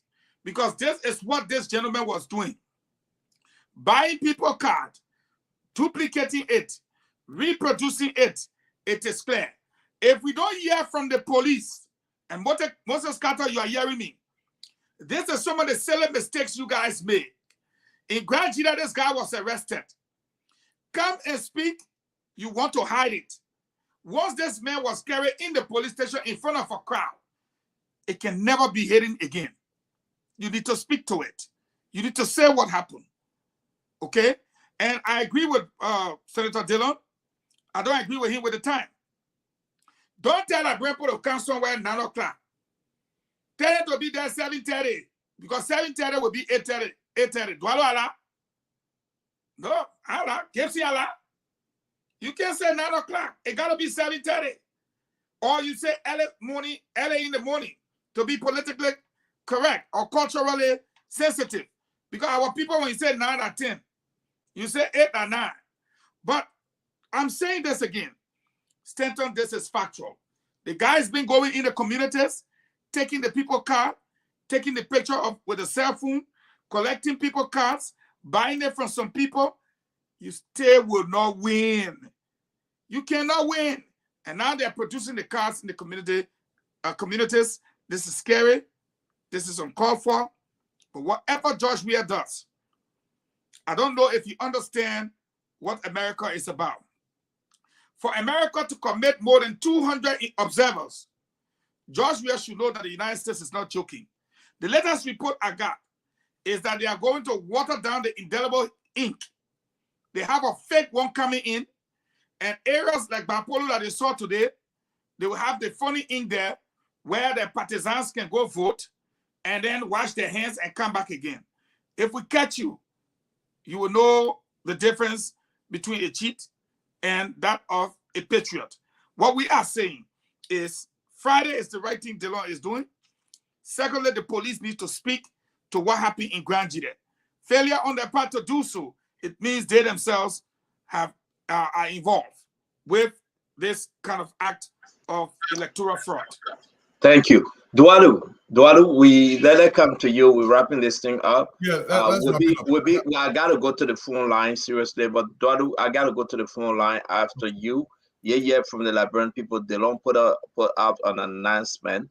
Let's hear the reaction, but talk to us quickly, Dualu. Yeah, the thing is, I mean, how is it possible that anybody can print these voter cards without NEC giving them approval or without where they get the machine from? And before you get on the voter card, they take your fingerprint. We all did fingerprints. Now, I know during the day of voting, they're not using fingerprint this time around. I don't know why. They're still just going to present an ID, but it still should not be possible for people to be doing that. But another thing I want to say to the 20 odd candidates in this race, if you're not going to be present with Senator Dillon, because this is about everybody, send a delegation there to be present because this is a serious matter. It's a serious matter. Look, everybody has to understand this is regarding everybody in the country. There is a Brown Lasana. I don't know how these people are printing this. I don't know how you're going to incorporate this. People are saying, oh, Dwalu, I understand. And when people did new registration, it's going to increase the numbers, but not more than 2% of the overall number. So if 400 people register in a room and you did some re-registration after the period when they had a little bit of time for lost voter registration card, it's not going to be 800 people more registering. That's not how it works. It'll be a little bit more, but not substantially. That's what I was talking about. So at the end of the day, this is a serious matter. Hopefully they publish a list so we can compare the list and make sure everything is in line before the voting day. Stenton. Dr. Richardson? Yes, in a way, I'm not surprised. A couple of months ago, Devietta Brown told us that she didn't have enough money to conduct the election. So here we are today that she's telling us, that perhaps she doesn't have enough money to, put out the voters' roll. So again, how will these people get the machine? Again, it's another question that Dwalu is proposing here, something that we really need to think about. I just think that like the warning that Fagon gave to Liberians, they really should take heed to that. You have to vote for your country. This is not about a personal issue, your personal vendetta. Our country is backward. We are behind. We are in the Amish world. Let me just say the Amish people in the country, like people are still riding horse and buggy. They're not riding car. They ain't like electric, but because of their religion, they choose not to use electricity. Okay. All right. So we need someone who you need to vote for, someone who's thinking, someone who is thinking, I'm not going to bring Kush into this country to damage the brain of my children or the children of Liberia. I'm going to spend more money on education because I know the children who are educated are our future. I'm going to spend more money on healthcare because those are the important things. I'm going to spend more money on agriculture so that we can be able to feed ourselves. So our president won't be going to the United Nations asking for bilateral agreement, asking for collaboration, and all of that stuff. He can go to the United Nations and say, listen, I'm proud to say that Liberians are feeding themselves. I'm proud to say that we rearrange our budget to the point that we don't have budget shortfalls anymore. We have budget that at least can sustain ourselves. You want to talk about the sustainability development goals? That is a goal for Liberia. Let's move towards sustaining ourselves. What wisely? Don't be voting the voting card from them and talking. Go to the police station. Don't just sit down there. If you just sit down there, you'll be part of the people who are contributing to our country going backwards. Thank you. Nelson, come on, because I don't know what you guys doing in the station, man. Folks are saying they're not getting the radio on. Nelson. Somebody just mentioned that it's back on again. I think you're right. They go in and out. Nelson, come on. They keep jamming it. Nelson, come on. Nelson, we're not hearing you. Can you come on? Okay, so we had a little issue with our connection. Do you have your cell phone? Do you have your cell phone? Yeah, it's here. Yeah, we got to communicate when the radio station go off, okay? Yeah. Then let's go to the phone line. Let's hear Didon is calling on folks to appear on Friday. Let's hear the reaction from the Liberian people. It is important. Let's take some calls, few calls, okay? Okay. So folks, you can call 0555 0555 and you'll be live on the program, and 0777 as well. Let's take our first call. Hello. Yeah, good evening. Yes, go ahead. My name is call from Debunking. Okay.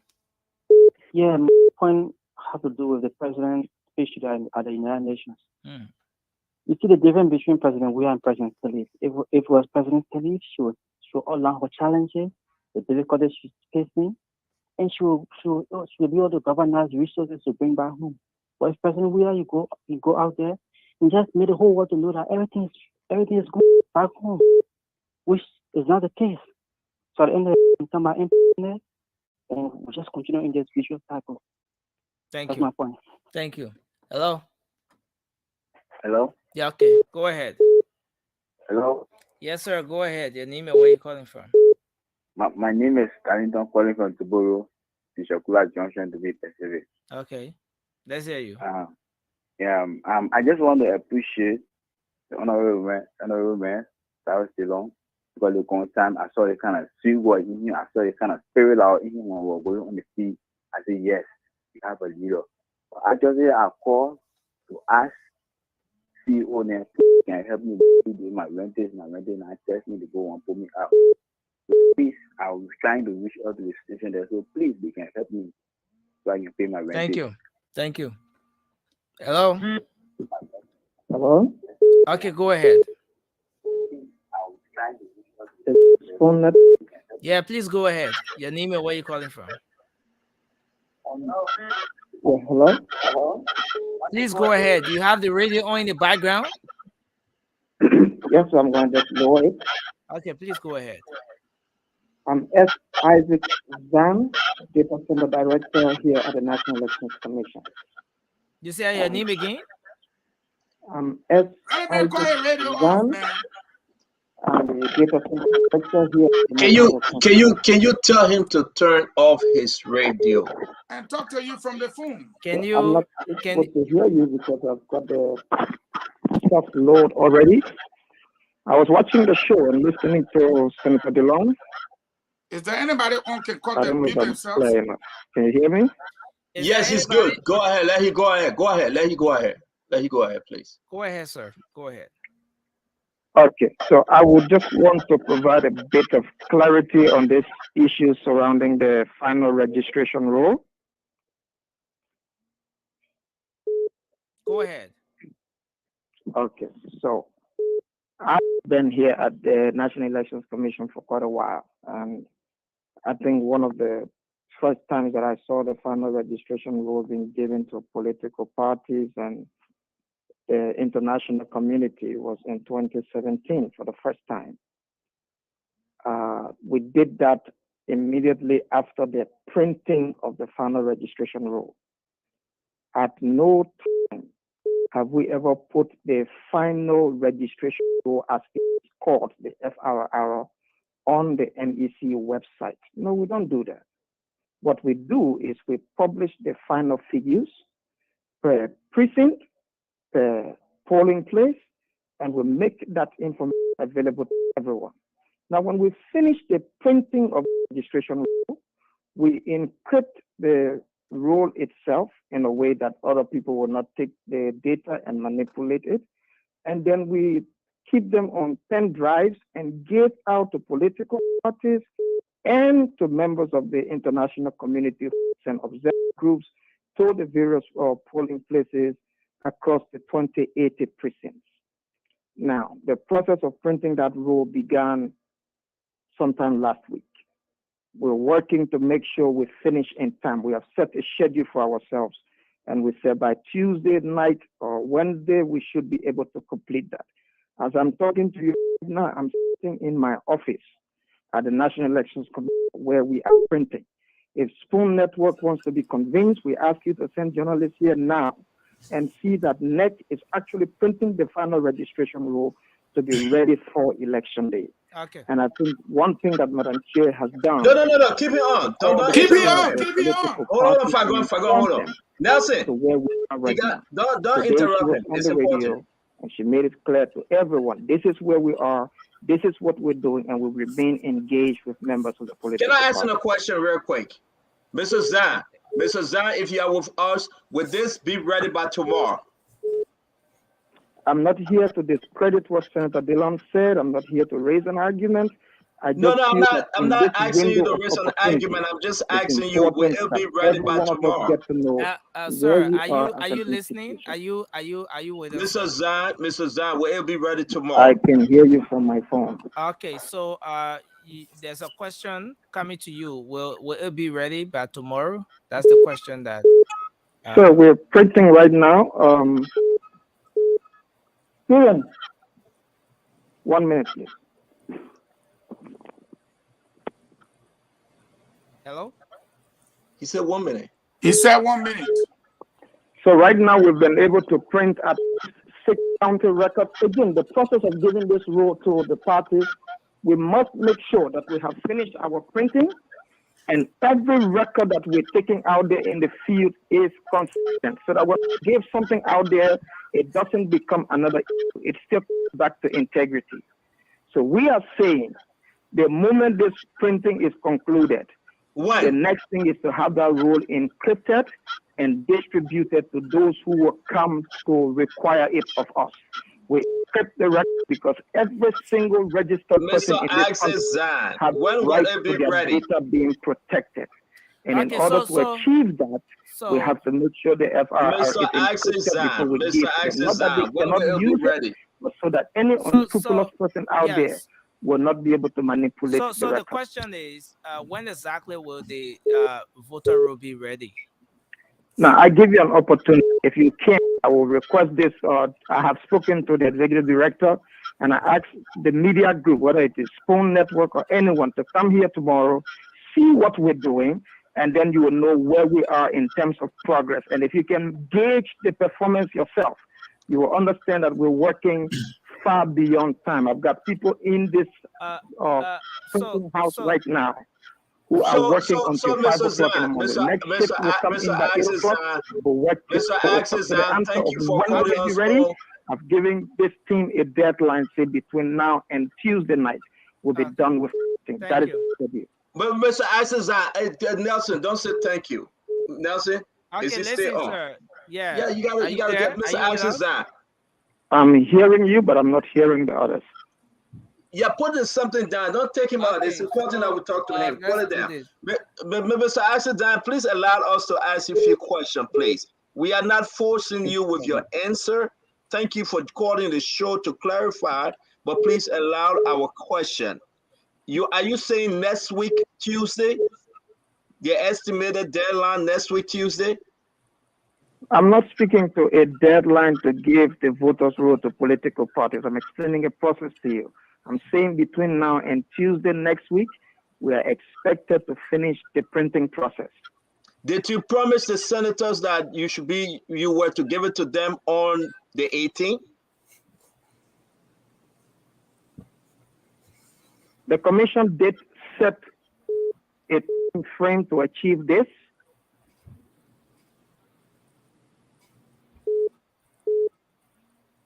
We are listening to you, sir. And I need to hear the question completely so I can be able to respond to that. Can you ask him whether he promised Senator DeLong and the rest of the senator, or whether the commissioner promised them the 18? So the question is, did the National Elections Commission promise Senator DeLong of printing the voter roll by the 18th? Was there any promise made to Senator DeLong with respect to that? I wouldn't know if it was a promise made to Senator DeLong, but I'm aware that the commission set a deadline September 18 to have this ready. And when we could not meet that deadline, Madam Chair went back to the media and said we're having some challenges, and that is because of the printing process. We started the printing late. We are in the process of printing, and we have committed ourselves. The moment this printing is concluded, we will be ready to give out this to political parties and the various stakeholders. Please permit me to say that I did not call to dispute whatever the senator or anyone is saying about this. I simply called to provide a clarity as to where we are at the moment. Fagon, Dwalu, Gibson, we have Mr. Isaac Zhang on. You guys have any question? And we appreciate his time, though. Yes, the law provides for handing over this final registration rule. That's the law. That's not something we are discussing. It is the law. Now, the law has been violated already. They appeal to have it turned over on the 18th. Now, today you're telling us that tentatively on your part that you will be able to complete this printing by Tuesday, which will be a month from the time a week from the time they promised. The 18th was on Monday. Now, if you do it on Tuesday, it's a week after what you have promised. But here is what you informed the nation today, that after the printing is done, validation is done, it's put on this thing they call a thumb drive and handed over to the people. Here is my question. Why would you spend money? Look in my hand if you can see your screen. To print all the FFR and then come back if something is wrong to change it. Because at the end of the day, what you are printing is definitely what you are going to put on this thumb drive.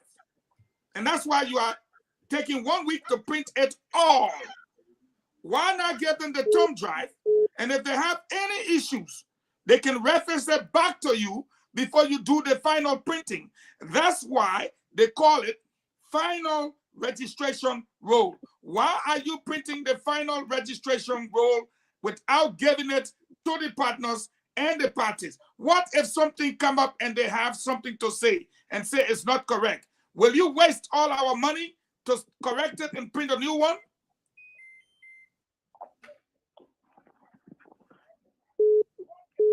Are you there, sir? Did you get the question? So I'm listening to the phone and I'm also watching from the video, so it's difficult to get everything correct. But if I did hear him a little bit, I would like to delve into providing. Yeah, go ahead. I would like to delve into providing some clarity. So you see, what is called the FRR is called the final registration rule for the elections. It is different from what you would call the final figures. So we produce the final figures after the exhibition and final reconciliation of the figures.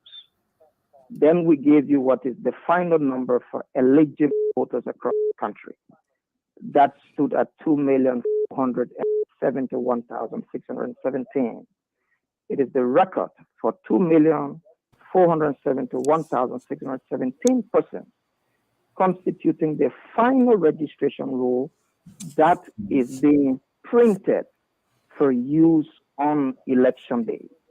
Why do we not give the designed FRR in soft copy to political parties to go and inspect and then come back to us and say, it's okay, you can go ahead and print? If we do that, Mr. Fangon, we may not be able to conduct an election in October 2023. There's technicality to this job, there's a legal aspect to it, and then there's a whole thing around operations. When do we get the voters roll? So the other counties where we already have an issue with road connectivity. We have materials that need to get to the southeast as soon as possible. The voters' roll must be protected. What we have done as an institution is remain engaged with the political parties, the various observer groups across the country. And with that, I'm trying to say to you that we have made frantic efforts to keep everybody informed, not only about our progress, but about the various challenges as we go along the way. And like I stated here clearly, we did have a delay in the start of the printing of the FRR.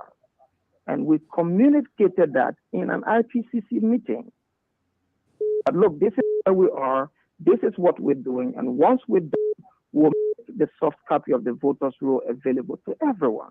In 2017, we provided that soft copy, I think, in the week before the first round of the elections on pen drives. In 2020, we provided the final registration roll on pen drives, I think 2 weeks before the election. What we did was that we kept calling the political party technicians to meetings.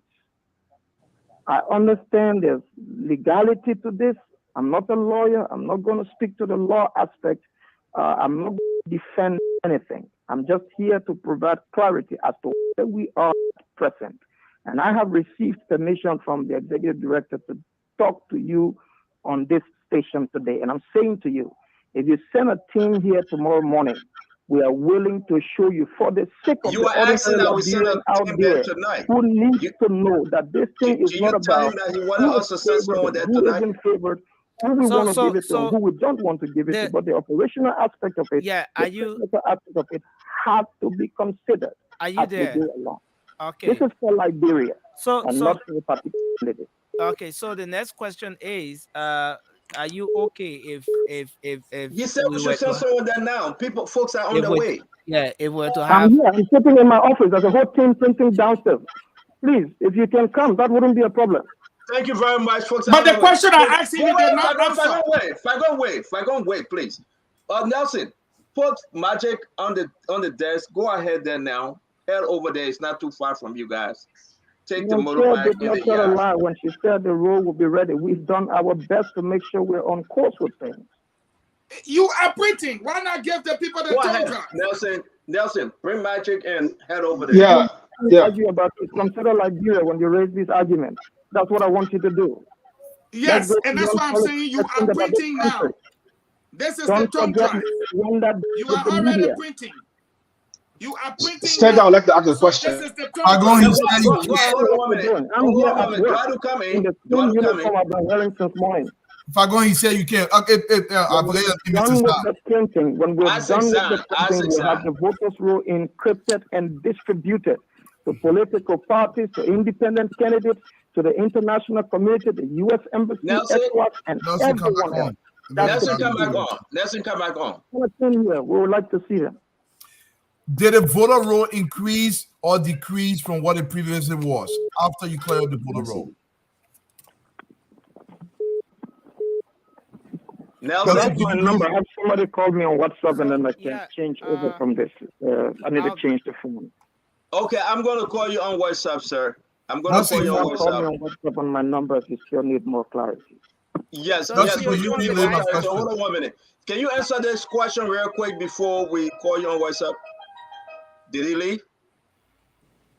Yeah, I think he left the line. He left the line. That's fine. Okay, so Nelson, hold on 1 minute. We're going to go ahead and he asked us to send someone. I'm calling him right now. I hope he answered. Can you call Magic? Can you call Magic in studio? Mr. Zion is on the phone right now. You go there real quick. I beg you, if you can take one of the security, go there. I think it's better here for me. Yes. So go ahead. I'm going to bring Dualo in. That's to make the arrangement if you can. If not, don't go there. That's okay. Let know that the Spoon Talk people are on their way. They should Spoon Talk is on the way. Nelson, go there. Take one of the security with you. Call Magic in the studio to sit over there and you go there, okay? Thank you. Dualo, your question. Let them through the gate. Dualo, your question. Can he hear me? Can he hear me? Yes, he can hear you. He can hear you. I just wanted him to answer whether the voter roll after the cleanup, the final voter roll, whether it increased or decreased. from what the original registration was for this year's registration? What was the original registration, sir? We just finished the voter registration, correct? Everybody registered in the country. So when we did the registration, there was 2,498,904 entries. Correct. You had 27,192 duplicates, 500 and let me get back to my figures, a little over 500 suspected underage registrants. We went to exhibition with those figures, concluded the exhibition, made some corrections to the record, removed some deceased persons. We came down to a total of 2,471,617 persons across the 15 counties. Thank you. That number is the number that constitutes the final registration roll, and that will be the list of eligible voters across the country. Your second question, Dualu. Good question. And we hear people printing voter registration cards. Are those, I mean, how are they doing this? Is NEC aware of this? Sir, please, I am a technician. As director of the data center, I have a responsibility to manage data for the National Elections Commission. Whatever we do here is guided by law and by our constitution. I will speak to issues that are related strictly to the National Elections Commission in my capacity as director of the data center. Thank you, Gibson. My own integrity. Gibson. As a director of the data center, is it possible that I can print my own ID card to mimic the Election Commission issued ID card and I easily vote? Is it possible from your technical perspective? I know of the voter ID card that was designed and issued by the National Elections Commission, and I know what security features were embedded into those cards. And if any of those cards that were issued by the commission that is in the possession of any of the 2,471,617 registered voters across the country was to come into question, I know how to either prove or disprove that that card was issued by the National Elections Commission. In the absence of that, I cannot speak to what an individual is doing out there. We have security features on our cards, and we know how to identify them. Okay, from your perspective, as a my second question. Go ahead, from your perspective as a technical person, and this is something we all want to learn from you and from the entire nation want to learn that. Tell me, what could be the easiest loophole for illegal voting and stuff like that? What could be the easiest loophole? You're talking about voting loophole. Please be clear with me, please. I didn't get that. Okay, when I'm talking about voting loophole, you got your ID card, you got your system, you are the technical person. From your perspective as a technical person, what could be the easiest loophole and what have you done to close that loophole? The first thing we did as a country, we realized that the optical mark recognition technology, which is defunct globally in terms of its use for voter registration, was a failure in 2017. NEC did not deny this. We saw all the challenges. We went to 2020, tried to make corrections. We also saw the challenges that the system presented. And so we decided by all means we'll opt for biometric voter registration. When we did biometric voter registration, I heard many people across Phone Network, across various networks across the country, saying that NEC did not have the capacity to implement this biometric system and that too many people will flaw the system. We came back to you in the midst of the registration process when it was being alleged that underage people were registering.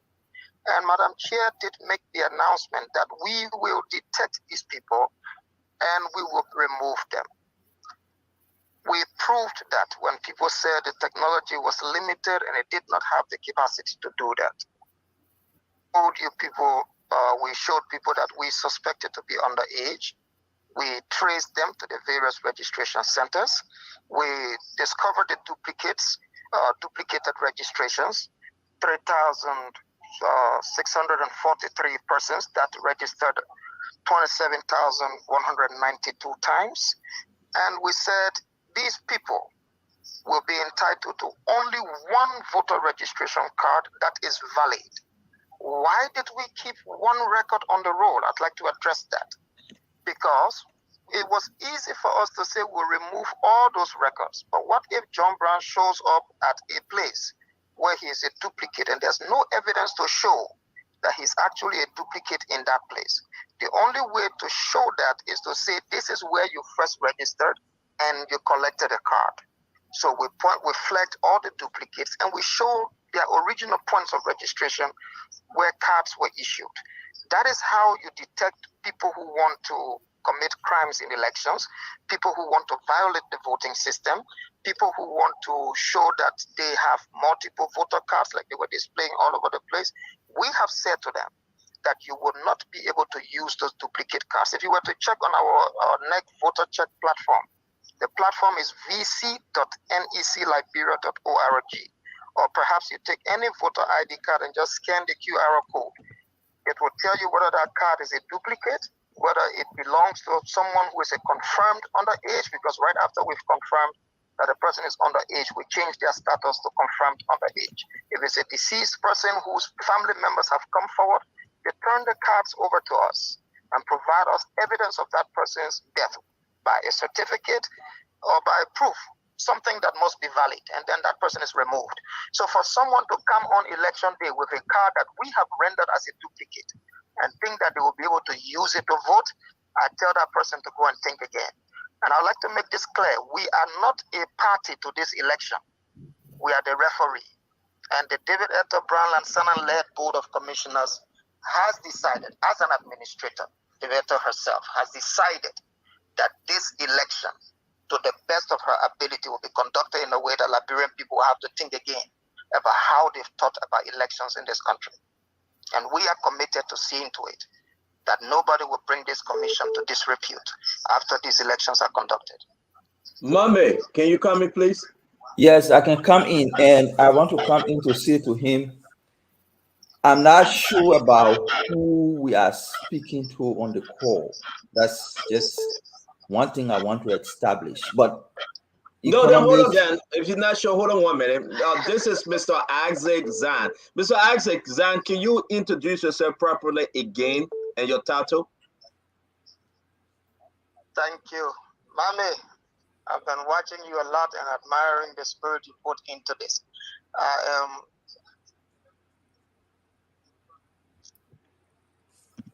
I am Evangelist S. Isaac Zan. Anybody listening to this voice will remember the little boy who used to be preaching in the streets when President Taylor was in this country.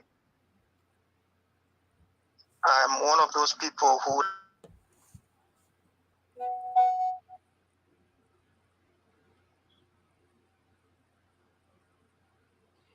got a degree, studied as an IT professional, Microsoft certified IT professional, Microsoft certified professional developer, Microsoft certified solutions associate. I joined the World Bank project at the Ministry of Post and Telecommunications in 2014. In the heat of Ebola, we provided support to that process. I also pastor a church, by the way, and I've been here at this commission since November 2016. I took over the leadership of the data center in April 2020 in the midst of COVID. And we delivered that election where everybody around West Africa said it was not going to be credible, when people were not sure that the referendum result could be genuine enough. We provided you an online results portal where you would go and verify that what we issue out to the public is actually what you got from the polling place. I've been part of that team that has made it to this far. Can I just add to your question? Is he speaking in his official capacity here? He said it, yes. Okay, I just want to clarify. Maybe I missed that. Thank you, Dr. Richardson. He did. So I just, Mama, your question. Yeah, I just wanted to highlight that before asking my question. My question to him is one is that the U.S. government issued a statement. It's not like a threat, but basically saying people who are associated with election malpractices could be potentially sanctioned. Does that in any way influence the work you do? Does it ring a bell to people in NEC like you working on data center? Does it have any impact on the work you do? I don't need the US government to remind me about morality. I don't need anybody to do that. I grew up a Christian, started preaching at the age of 11, preaching the gospel, and I've preached this gospel in many nations. An NEC job is not the end of a man's life. When I took this position, Madam Director Brownlanson, I would have loved to keep this secret, but she called me to her office when she gave me this letter to be the director of the data center and told me, if you do anything to bring this commission to disrepute, I will see to it by law that you serve 7 years in prison. That is the chair of the National Elections Commission speaking to me. That would be enough for a young man like me. Thank you. Thank you. Go ahead, Mehmet. Please. No, it's okay. Go ahead. Let me ask you a question. Before I do that, I will respect Mr. Prince Maxwell and Dr. Richardson to ask their question. I know the guys almost at the NEC headquarters, so I don't want to keep you too long. Mr. Maxwell, please. And please permit me to say this. Hold on 1 minute, Mr. Maxwell. Go ahead, Mr. Zahn, Evangelist Zahn. I am not the only integrity person working here at NEC. There are some people whose names we don't know. They sit in this place and they work their lives out to make sure that this institution continues to shine as bright as it can in this country. I'm just one of them. Okay, thank you. Prince Maxwell, please. Yeah, Mr. Zad, thank you so much for coming on to provide some level of clarification.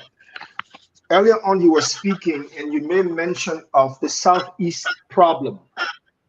I would like to, I think that not just me, because earlier on we've spoken about the Southeast problem here on this show many times. But we would like to know from your perspective, what did you mean by the Southeast problem? And is there a solution to that Southeast problem, and how you guys are going about that solution? Well, I'm aware that we have challenges with the road in the Southeast. It's administrative, but I'm chair, the executive director, the chief of elections operations. They're all working to find a way out. If you will please permit me, I called to provide clarity on the printing of the final registration roll, and then we went into a long conversation.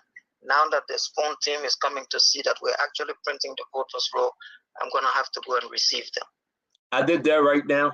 Don't draw me into going beyond the lines, please. No, I understand. Let me bring in Dr. Richardson, our last panelist for tonight. Please consider her last question. Yeah, I only have one question, a recommendation. I'm wondering if you are going to be doing press conferences, given what is happening in Granjita, and also Liberia may be losing faith in the NEC due to your delay in the voters' roll. I think it'll be helpful that you do a press conference as well as make some visits to radio stations, including Spoon, and we thank you for being here. My second question to you, I'm interested in knowing how is someone able to get a machine that will manufacture cards that look like our voters' cards? Do you know anything about that? Any thoughts about how is that possible to happen?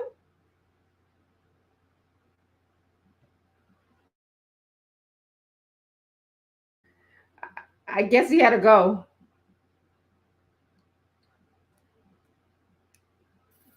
I think let us go. Since Spoon is already there.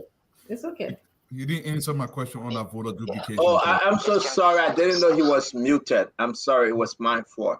Can you please repeat your answer, sir, please?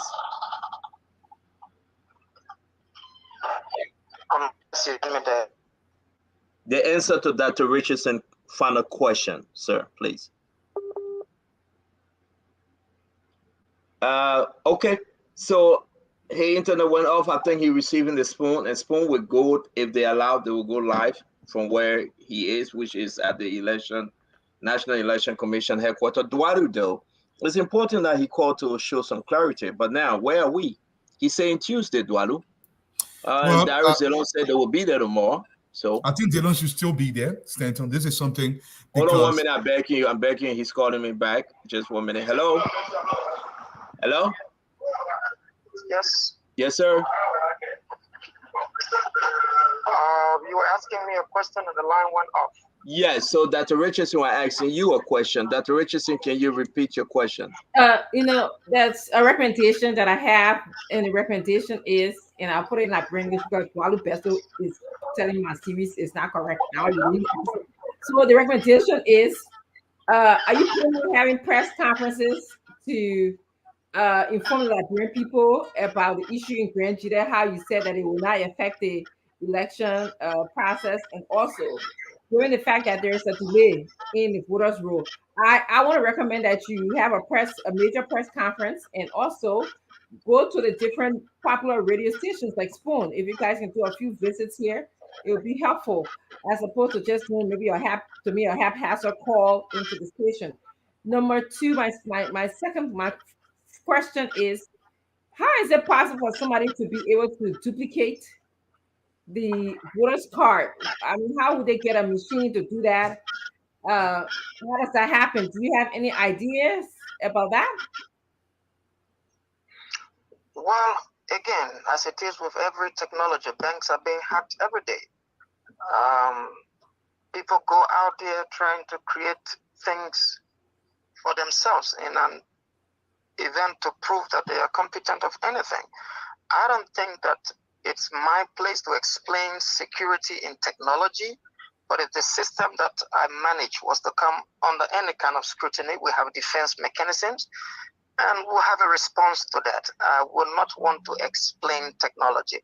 And if you will permit me, I've received your recommendation. I will pass it on to the authorities of the commission, and I believe we will act on it. And one thing I would like to also recommend, and I'm on Spoon Talk, where most of the media groups will be listening. In as much as these elections are important to some people, may we all remember Liberia and where we've come from, and may the lessons of Rwanda help us to do better in how we report on some of these issues. It's important to want to hear something, but you might want to investigate before we come out to inform the entire country. I think that will help us. It will help us to a whole lot to make Liberia a better country. It's good to have all the emotions. It's good to suspect things. But when you find out the facts, it will help you to make an informed judgment, because everyone out there is listening to Spoon Talk almost every night.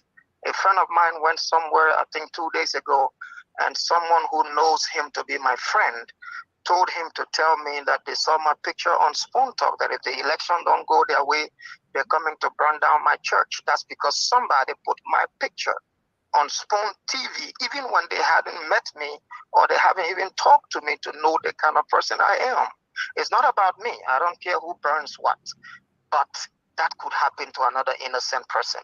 And we could have another Rwanda if the media does not sit on the fence of the independent team that it ought to be for country and not just for any political party.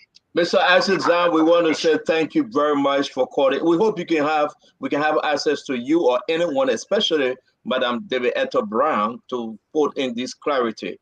Beautiful, beautiful clarity.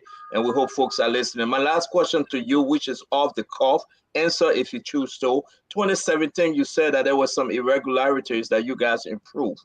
And you guys are ready now, 2023. I said the OMR technology had challenges, and that's why we opted for biometric. Challenges, that's the word you use. Correct.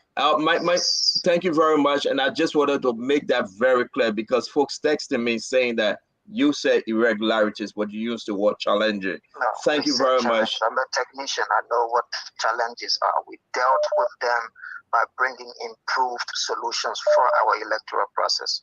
Thank you very much, Mr. Isaac Zahn. We appreciate your time, and our guys are there. If you give them the chance, they will come. They will come live, or they will speak to us. Please, I have one follow-up question for him, please, if it's okay. Thank you. Thank you very much, sir. We appreciate you. Thanks. All right, Dualu, here we are. I mean, say what you want to say. It took everything in him, as directed by David Eto Brian Lasana, to appear on Spoon tonight. What say you, Dualu? Well, what I'm going to say is, Liberians have been saying this for many years. If you do not force the issue, nothing changes. Nothing works in Liberia until the issue is forced. If Dillon had not said this, the National Elections Commission will be taking their own sweetest time.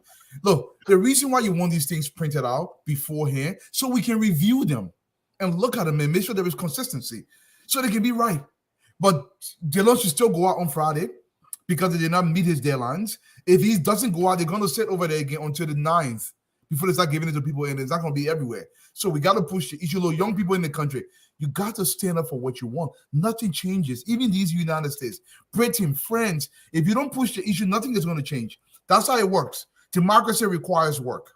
And I'll give it back to you, Stanton. I have a different view about this. I have a different view. I have a different view also. My view about this Fagon, where are you? Fagon, where are you? Fagon in the background. You say you have a different view in the back, my messed up, man. Yeah, Fagon, I have a different. let me bring Fagon in first. Let's just see my view before you come in. Let me say my view, then you take your view. Look, why it gotta be you to take your view? Let me just announce, guys. I beg you, guys. Let me just announce. So the crew team.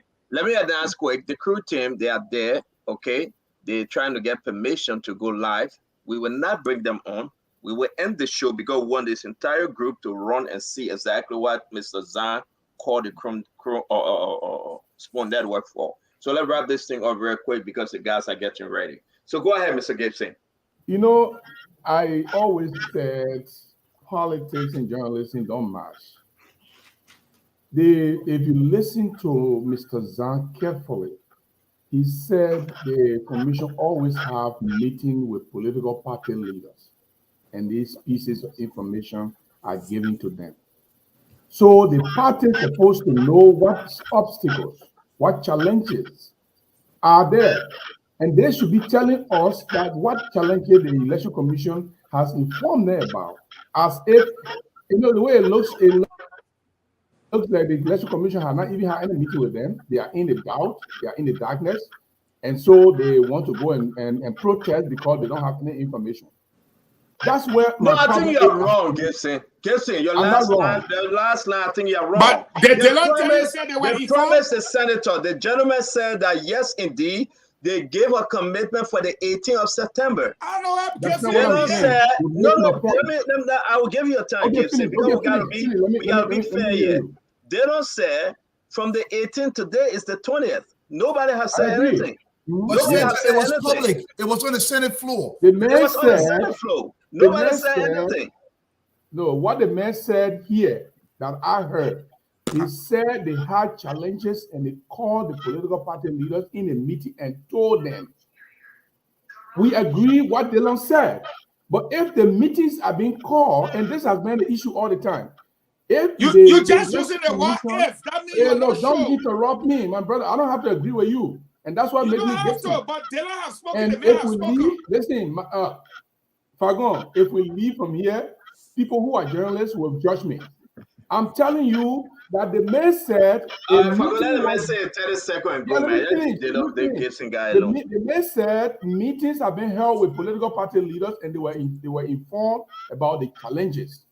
So if any political leader is coming on here to throw a challenge, you must first of all tell us what the election commission said that you are not happy with. We are all in agreement. Thank you very much, Gibson. Thank you very much. Prince Mame, your 30 seconds real quick. The guys are getting ready to go.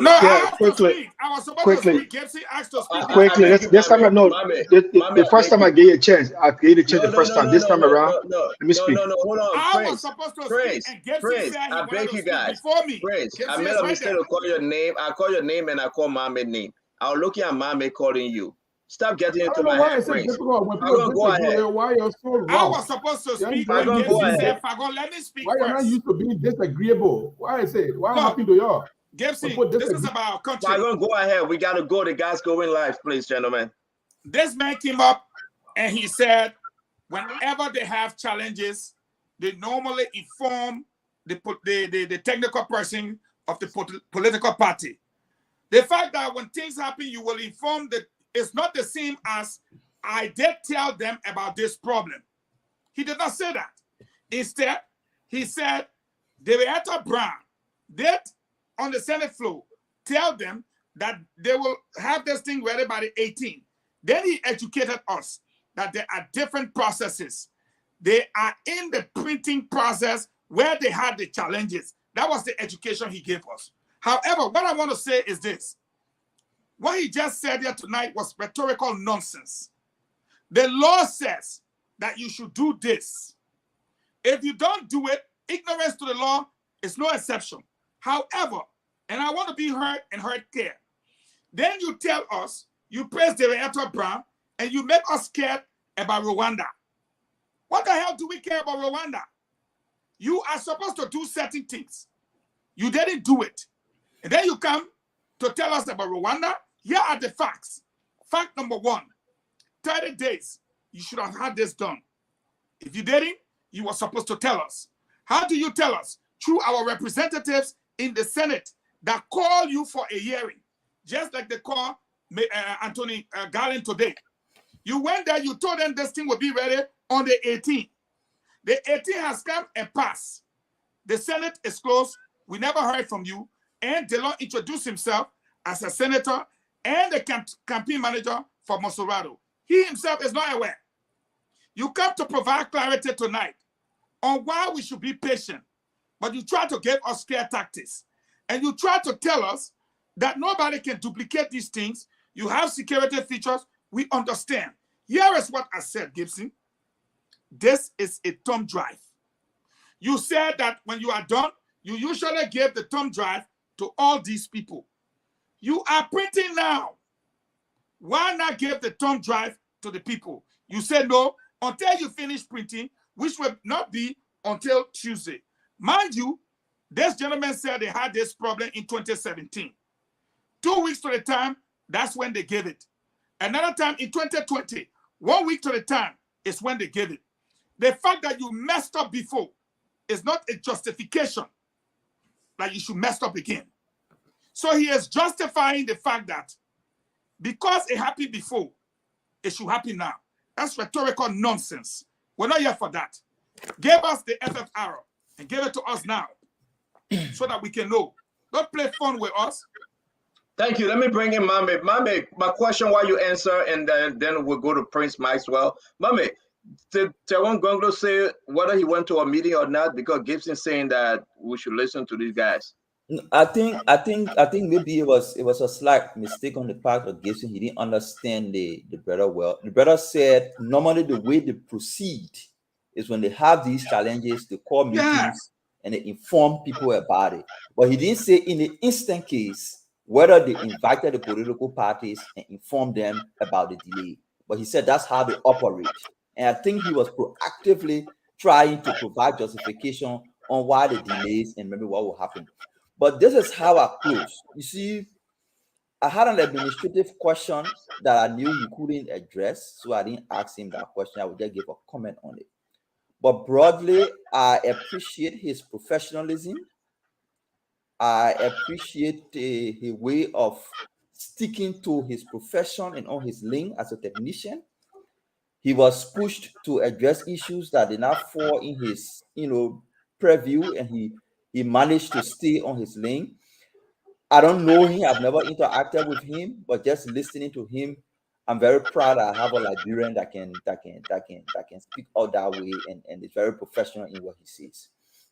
To the Elections Commission, it is only responsible that when you have deadlines and you cannot meet those deadlines, it is responsible to report in advance rather than being reactive. This fire service way of doing things, the fire catch before you go pour water there, we need to stop it. The professional institution, you said, did it brought us around election. It brought us around the life of people and the life of the country.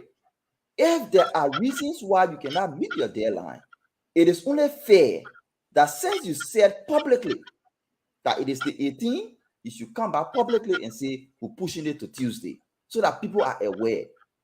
This should just tell the Elections Commission that we are following this process step by step. If you face challenges along the way, be responsible enough to inform us in advance of the challenges and action you have taken to correct them, rather than waiting for us to announce a protest before you can come and say we're pushing it to Tuesday. But overall, I admire his professionalism, and I'm happy that I can see a Liberian, speaking positively about his work like that. I appreciate that. Thank you very much, Maxwell, and Dr. Richardson will take us home. The guys are about to go live from the Election Commission Center. Yeah, Maxwell, live go ahead. now. They are live? Thank Yeah, you. they're live, yeah. So we can Yeah. wrap this now. Yeah, quickly. I appreciate Isaac Zai's position. I appreciate the fact that he ring-fenced his answers, his response to everything else. But this is to the Election Commission. The issue of the Southeast challenges has not been answered. So I will hope that the NEC chair can respond to that, or speak to, or come on Spring TV and speak to that. Because as much as he could not answer that, he also brought it up, which is a very important issue that we all need to understand, because we've been talking about it on Spring TV, knowing fully what is very problem in terms of road connectivities and distribution. So making sure that they provide us with the solution that they are going to be using and how they intend to go about that will be very, very important for those that are in the Southeast and for the integrity of the election as well. Thank you very much, Dr. Richardson. We'll end on you, but we have to go. We want to say thank you, Dr. Richardson. Please, yeah, go ahead, ma'am. I'll be brief. My colleagues have said what I wanted to say. I just don't want him to be a little bit dismissive of what's happening in the Southeast region. I heard him say, "Oh, banks get hiked regularly," but this is important. I think that should be a number one concern of the NEC, because people are believing that this government is manufacturing machines to cheat, and I think they have to denounce that. They have to be very serious about that. That they don't know about that. They're not involved in such things. That's what people, I'm getting a lot of text on that. That's what people believe, that the government is producing machines, which I don't believe. Thank you, Dr. Richardson. I'm so sorry if I rushed you, ma'am. Forgive me. But I want to say thanks to all of us, everyone that joined the program tonight. Everyone that Can you link the live in here? No, remember, I got to go, but we've been here all day now. Let everybody just see it from the end. Forgive me if I do that tonight.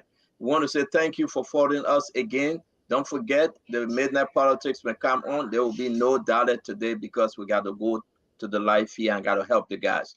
Thank you very much and have a wonderful day. We'll see you guys tomorrow by God's grace. Thank you. Magic, take it away. Come on, Magic. Come on. Come on, Magic. And just let's end the show.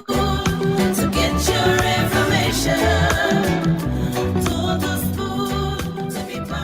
Okay, folks, so we just brought you another blessed edition of the program Spoon Talk right here. The CEO set it up. The late night party today is going to be up here for you guys shortly. So keep following Spoon Network. We out here dishing out our very best. My name is Prince Simon, alias DJ Magic Fingers. Have yourself a wonderful, blessed night for mine. Bye-bye. Spoon gonna tell you what is happening in Africa.